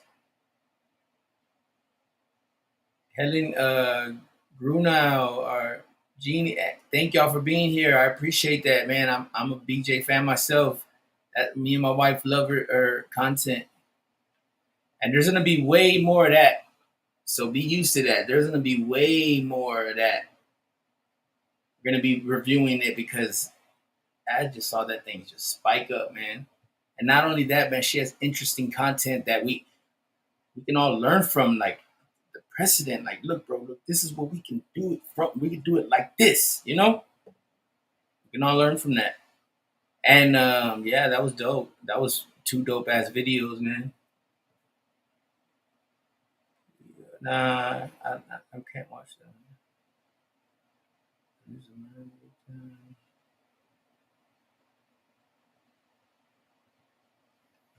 I kind of wanted to look at some lectures, but I kind of just want to just give some takes on certain things, like exactly what's going on with like South Park Mexican and why a lot of people from the comment section, whenever I made my videos on him, like were saying, oh, I'm gonna strike this channel because what you're saying is, bro, it's not misinformation. I was just looking at other pages, so I just didn't understand that. And when it happens, it's like, whoa, like, damn, I think they're trying to bully me. So I literally, like, I'm thinking about just erasing all the videos about this guy. Like, I don't want nothing to do with him. I don't even want to mention him. I don't even want to have his picture. Like, I'd rather have my channel, you know? And I think I just might do that because he's like, it scared me to death seeing a little thing that was like, oh, if you keep doing this, blah, blah, blah. I'm like, whoa, okay. So, yeah. But dang, that was a crazy video about Kimora Lee Simmons. And it's like, bro, they had them dressed. That's how they groomed them. They got them there to the parties. They were like, hey, look, you want to be famous? Do you want to be a celebrity? Do you want to be a model? Do you want to have fame and fortune and all this? They'll probably feed into their minds, right? And literally wait a couple days, whatever, and then boom, that's when they get you, and then they make her do all this crazy stuff. That's crazy. Even the men, even the males did. So Diddy was, you know, that's a good way to spread, you know what, if you know what I mean. At all costs. For profit prisons. Okay, no, I don't really look at Bet David. What's his name? Bet David's name. Juicy J and Xavier Wolf. What? 10 hours ago? No way. I wish I can see it. I mean, I wish I can hear it and play. Did Elmo go to jail 28 minutes ago? No way. What, bro? I'm Elmo, bro. Nah, man. I wish I could watch. Man, bro. I could give my takes on wrestling, bro, I swear, bro. Like, I want to make those videos, but it's gonna probably be on another channel. Response to her. What? Kevin Gates responds to Hurricane Chris. What did he say? What did he mean? Kevin Gates and Hurricane Chris are beefing? Or okay. That was a freaking that was a troll, bro, and that sucked. That was you got me, man. No way, bro. I gotta see this, bro. I gotta see this, man. This is for educational purposes. Oh my gosh, do I have a video for you today. So, as many of y'all know, show this guy some love, man. Hobby is collecting wrestling belts. Don't tell me messaged him not too long ago. Anyway, yep, show it. This is not the official replica. Oh. One of the main giveaways on this belt are the side plates are actually rather bigger than the actual replica, and the leather cut is pretty different. But other than that, this is an insanely good replica. Now, the person who created this belt has actually kind of tarnished his reputation, and he's not very reputable anymore. But I gotta say, this is a pretty awesome belt. There are two things in particular I don't like about this replica. Number one, the leather cut is not the best, and number two, the leather itself is not the best. Now this is quote unquote real leather, but I gotta tell you, when I got this, the leather was flopping off the back. Yeah, strap is super floppy. Yeah, it's super floppy on the belt. The belt is wonderful. Have some, like, it is just unglued in the back in some places, but you can fix it out with Dollar Tree glue, and that's it. Now, this is a nice belt, but I actually am going to try my hand in re-leathering someday. This would be a prime candidate because this is not an official replica. This is a bootleg. And again, we'll get into what makes a bootleg in a second. But I want to show you what happened to the back of the belt. Let me grab the towel. It puts the towel on the table or else it gets the hose again. Here it is. Bro, badass. The backing fell off. Grab it, Hunter. This is disgusting. So what happened here is the creator of the belt did not properly adhere the backing to this belt. He did not finish the sides. You're supposed to kind of seal it using the sides, but he did not. That's one of the things about bootleg belts. Some makers, you know, go all in on the plates, and then they kind of skimp out on the leather. This is a case where they definitely skimped out on the leather. So at its core, what makes this thing a bootleg is this is an unofficial belt. Official belts are normally made by Figures Inc., for example. They had the licenses to reproduce and sell the belts on behalf of WWEshop.com. However, TV, they actually used the NWA Dome Globe. So I actually like that they kind of kept the domed globes on. Yeah, I like that. It's a dope ass title, man. That was for educational purposes only. Nah, man, but I appreciate y'all for sticking around. I think I did as long as I could. Hey, what's good? What's good? Yes, hey, we definitely gonna get into way more BJ Investigates. Y'all want to do another one right now or what? We run another one? I was just taking a break. If y'all ready, we can do it. I am ready, man. I'm ready. I'm ready. Are y'all ready? Nah. I gotta go smoke a cigarette. It's a bad choice. I know. It's bad to smoke cigarettes. It's bad, guys. But I will be back. This is Arnold. This is Arnold, and I'll be back from you. You don't even want to see me. Oh, no, you're good. Hey, you're good. Man, matter of fact, I don't even really need to smoke a cigarette that much. I don't need to smoke a cigarette. You just got up. Oh, she just dropped. I don't know if you've seen that one that she dropped, but let's check some other things out. I'm curious. Oh, wait a minute. I've been wanting to see what is going on with this one. This is the Young Thug case, bro. I didn't even know she had a take on this. But I'm not trying to be on one side or the other about, oh, he did it. And it has been going. Here we go. So today we're going to be talking about the Young Thug YSL trial, and in particular, the judge acting a fool on these lawyers. Now, this is a very complex case, and it has been going on for over a year. The trial itself has been going on for over a year. I think the jury selection almost took a year. There's more than 20 defendants, and they're all being charged under the Georgia RICO statute, which is the racketeer organized crime statute. This is what they prosecute gangs and stuff under, and like mafias. That's really why these laws were put into place, because of the mafia. And the allegations are extreme. They are being accused, this group of alleged criminal organization, whatever, they are being accused of robbery, theft, carjacking, and even murder.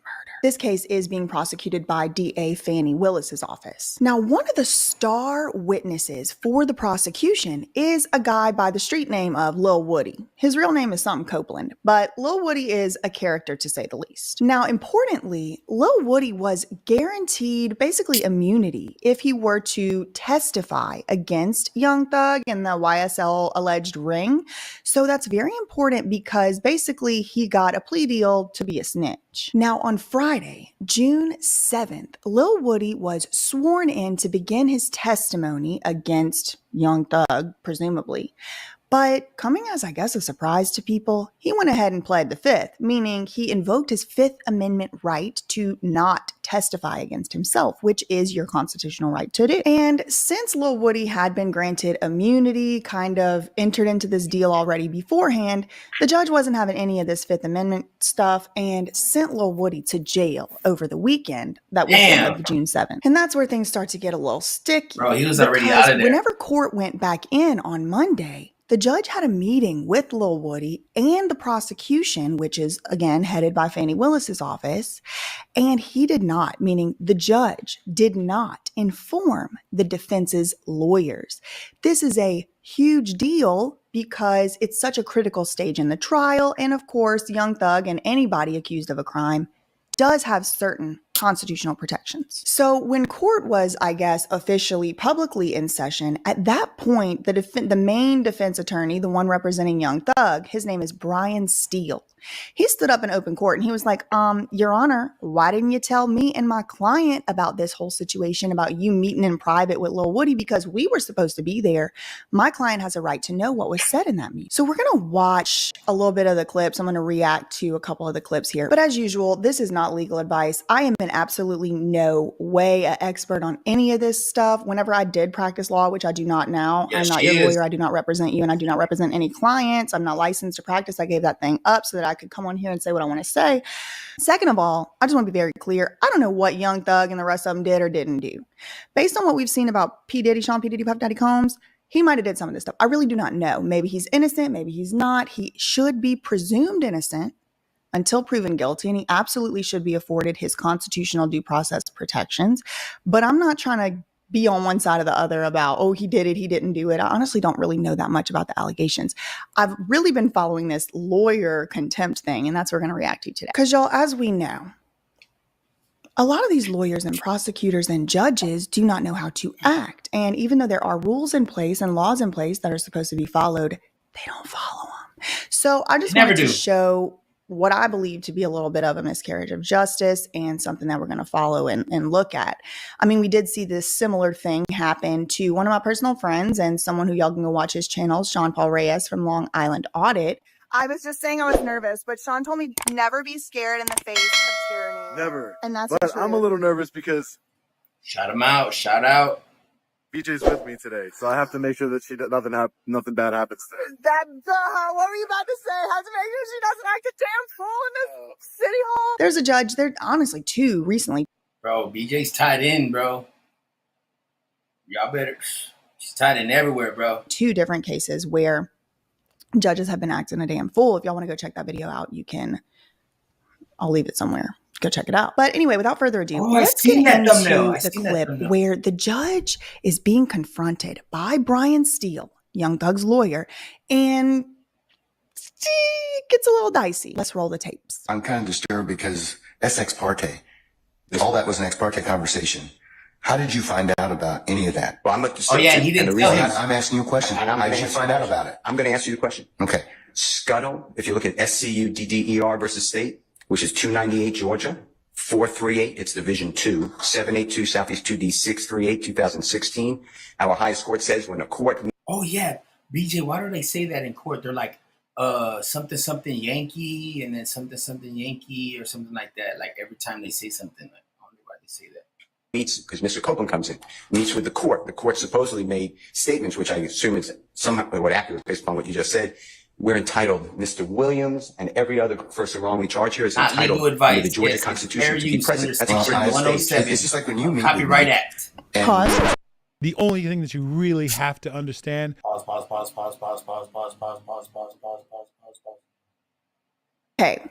So Brian Steele has cited a case, Scudder, even though he pronounced it Scuttle for some reason, that apparently in Georgia, if the judge is there making statements and the person who he's talking to is a witness who's under oath, it is apparent. I mean, I didn't read this case, but what Brian Steele is citing is a case which purportedly states that ex parte meeting should have given notice before it happened to the defendant and to, his lawyer, obviously. And so the judge is like, yeah. Precedent, blah, blah, blah. Who told you I had the meeting? And he's obviously just pissed. He's just mad. The judge is mad that somebody snitched on him. That would be.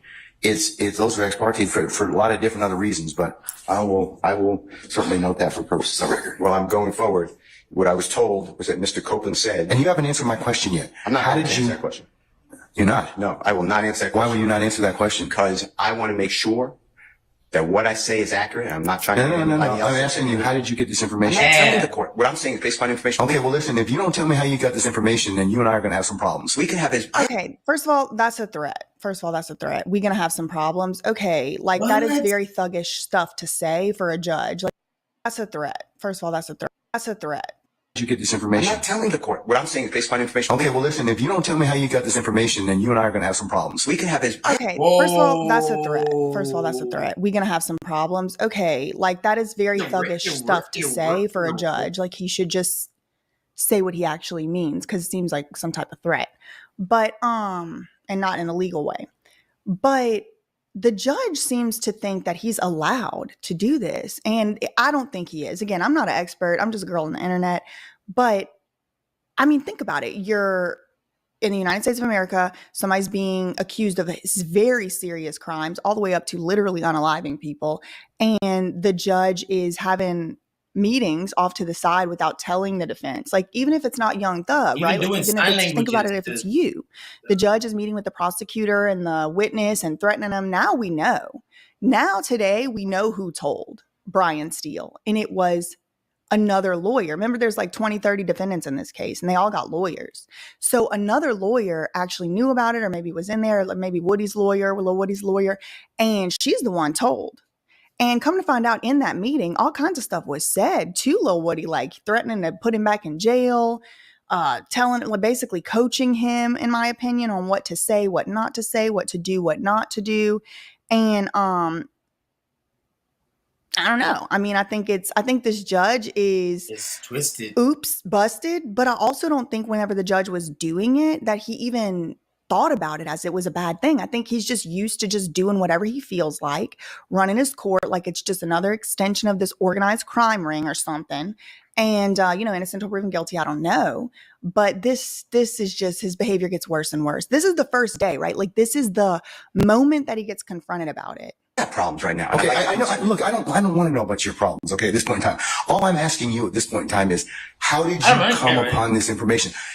Look, if the case gets reviewed, the record's going to be available for our appellate court and for whatever reason. But it's disturbing that somehow you have surreptitiously gotten information in regards to the court's private ex parte conversation with a party. I mean, no, it's disturbing that the court even had those conversations in the first place. There is no private ex parte conversation with a witness under oath.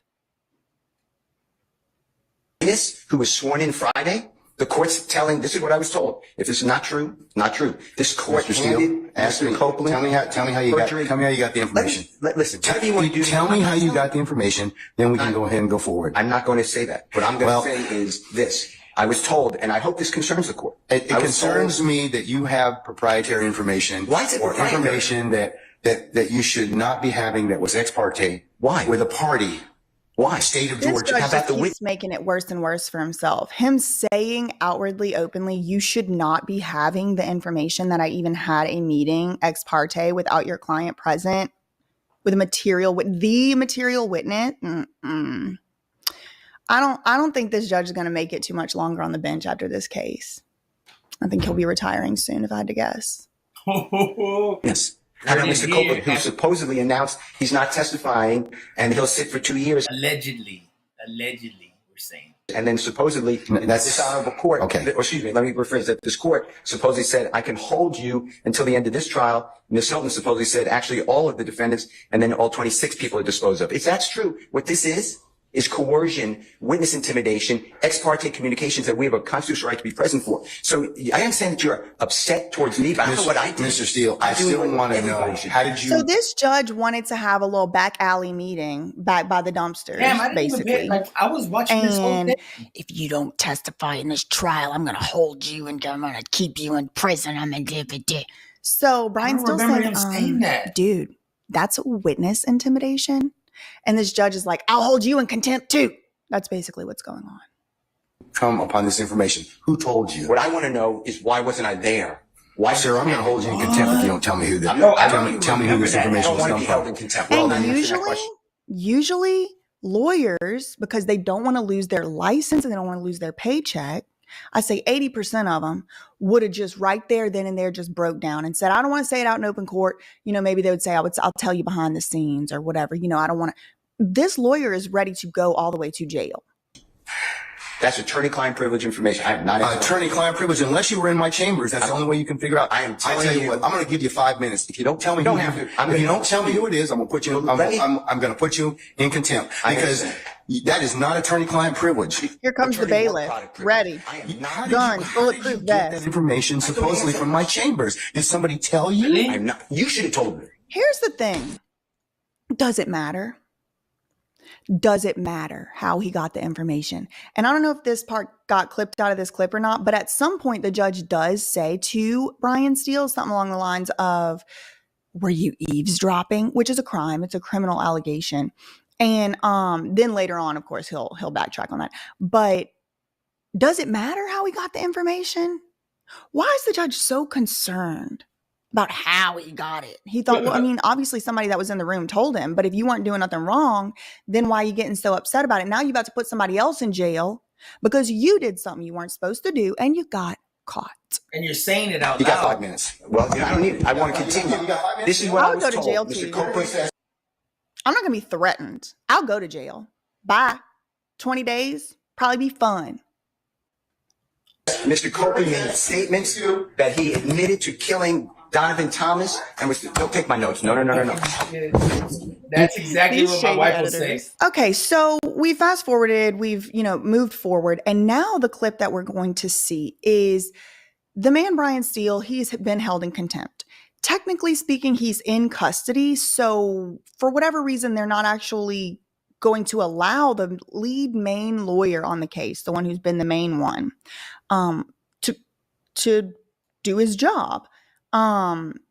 The judge is being a bully, a tyrant, a dictator, and saying, nope, he's going to jail, which of course messes up the entire trial. I mean, I think it's grounds for a mistrial, period. If you just take away the main head lawyer and you're forcing everybody else to just carry on as if that was something they could have even prepared for. So the judge is basically, what you're about to see is another one of the lawyers, the co-counsel for Young Thug, saying, Your Honor, we can't just carry on without the lead lawyer here. And you'll see how the judge responds to that. Some things out of nothing. I think that you're on very precarious ground at this point in time. So I'm telling you at this point in time, he's in custody. We're going to go ahead and start. You can represent Mr. Williams. That's okay. That's fine. I'll take up the other stuff as needed. That's okay. But I'm not going That's to take fine. it up right now. That's fine. Any old lawyer will do. Again? Sir, you have to. Well, you're going to have to do the best you can at this point in time, because you don't get to extort the court. That's what you're attempting to do at this point in time, sir. Yes, you are. What you're trying to do is, I'm not going forward if I don't get this. Okay, what you're witnessing now is called a Darvo tactic, where somebody gets busted, caught doing something they wasn't supposed to do. So a really easy thing to do is to just reverse the victim and offender. In this case, the victim is the person whose due process rights are being violated, Young Thug and now Brian Steele. And the offender is this judge because he wasn't supposed to be doing that ex parte stuff. But now he's saying, oh, you're extorting me. No, you, idiot, are extorting them by saying we're going to take your freedom away under force of the state, perhaps take your ability to even make money away, because you won't snitch and tell me something that, I mean, in my opinion, he's not even required to tell him. Now, if the lawyer would have wanted to come out and say something, yeah, okay, it was so-and-so who told me, he could have, I don't guess anything was necessarily stopping him. But you're going to see his argument is that that is a privileged, confidential piece of information that not only does he not have to tell the court, but Brian Steele's going to argue he's required by attorney ethics not to tell the court because it was found out in certain privileged ways. It doesn't work that way, Mr. Adams. And I'm telling you at this point in time, I would just kind of govern yourself accordingly, sir. I would govern myself accordingly if I was you, buddy, because you're the extorter as far as I can tell. Under these particular circumstances, everything will come out as it should. I don't think just like it just did. Sir, I don't have enough information at this point in time to address it. I don't. But I'm telling you at this point in time, there is nothing that was given, said, whatever this morning. Then why was it ex parte? If it was nothing given, said this morning, then A, why do you give a shit that anybody knows about it? If there was nothing said, given. Number two, why did it have to be such a secret, quiet, secret society meeting in chambers hidden from it? How did you find out? I mean, I think this guy just got completely caught off guard and busted. And now he has to just flounder around and figure out how to cover up his own corruption and stupidity, in my opinion. Accuracy is some of the information. But sir, I don't even know. Your co-counsel won't even tell me who said whatever. Okay. And the challenge I'm having in this particular circumstance is that is such a violation of the sacrosanctness of the court's chambers and an ex parte conversation. You're just glossing over that. You're glossing over that in its entirety. No. Be glazing. It's not, sir. Busted. That's not what happened. That's not what happened. That's not what happened. That's not what happened. That's not what happened. That's not what happened. In my opinion. Respectfully, we are not obligated to simply accept that there's been no violation. We believe that there has been. Okay, well then you've made your. No, we're not doing that at this point in time. So you'll have a choice to make. All right, take Mr. Steele into custody, please.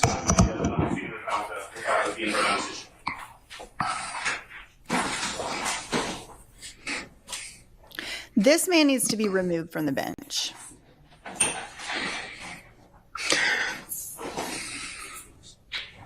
Permanently. If I had to guess, what's going to end up happening is this judge is going to end up working for the jam system. He's going to be an arbitrator this time next year. What happens with the bench? Confer with counsel regarding the appropriate remedy in this type of stuff. Okay, all right.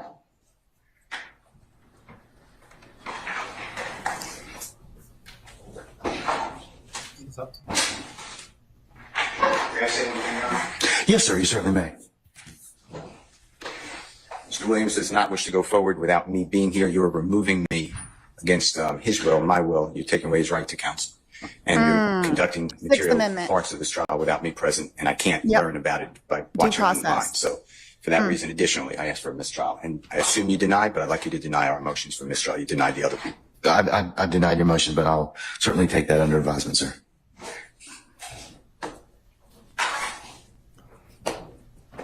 And look, listen. That is crazy. If Young Thug or any of them did what they are accused of doing, they should absolutely be held responsible, accountable, serve time, do all that, whatever.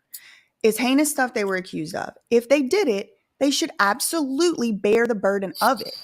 But if someone actually did something, then the conviction should be able to survive an actually fair trial. And this don't seem fair to me. It don't seem fair to me. He took it like a cheater. Yeah, I mean, it doesn't seem like they're doing too much there. I mean, one other thing I did notice is there's a familiar face in this trial.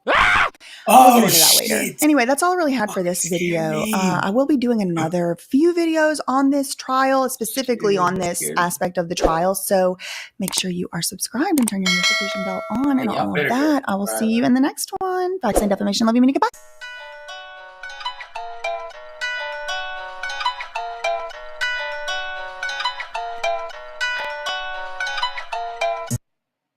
Want your video to stand out? Pause. Go to motionarray.com.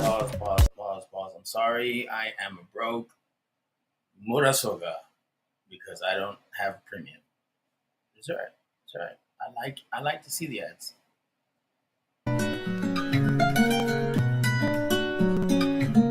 ain't never heard it like this before. What?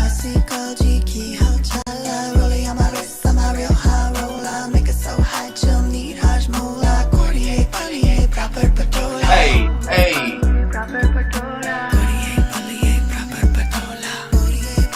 Yeah, that was like they were hating. Don't make no sense trying to come for me.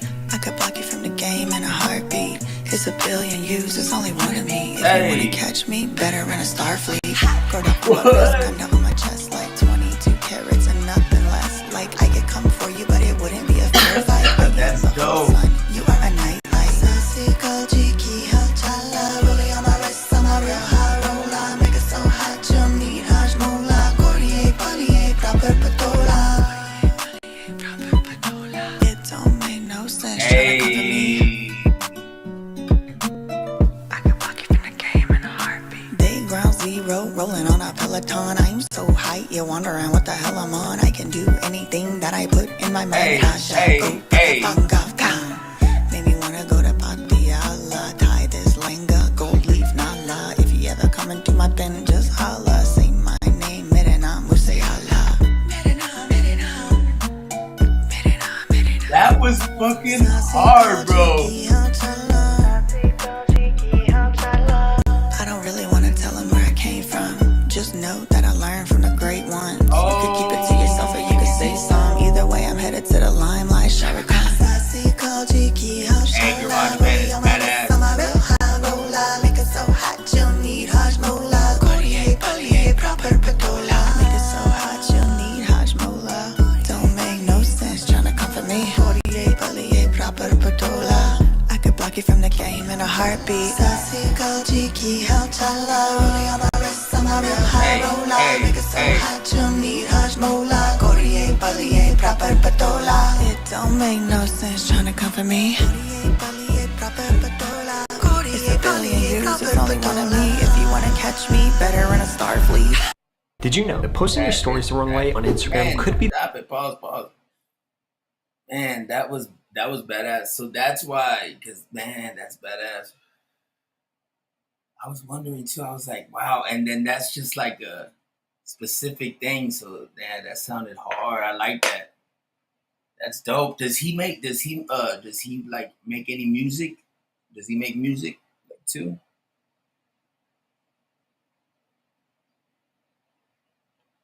For real. Hey, but man, dude, BJ just intruded over here, man. Like she made her mark today. This was badass, bro. I like this. This was a badass binge, man. For real. I freaking love seeing the content. Yeah, I can send you some. Hey, that would be dope. That would be pretty dope. I'm sorry, I was like smoking. I don't want to smoke. That's badass. That's like me and Kate, man. But Kate sometimes be writing verses for me and letting me know like how to spell certain things because I can't spell for shit. But yeah, I'm about to go smoke a cigarette and I will be back. Thank you for real. Y'all go subscribe to that Surprise Witness TV. BJ Investigates. That's the one who owns this content. And man, just be on the lookout for more videos because, bro, she gives you the meat and the potatoes right there. She don't give you all the extra bullshit. She gets straight to the point. So that's what we're gonna keep doing. And I don't know how does BJ say it.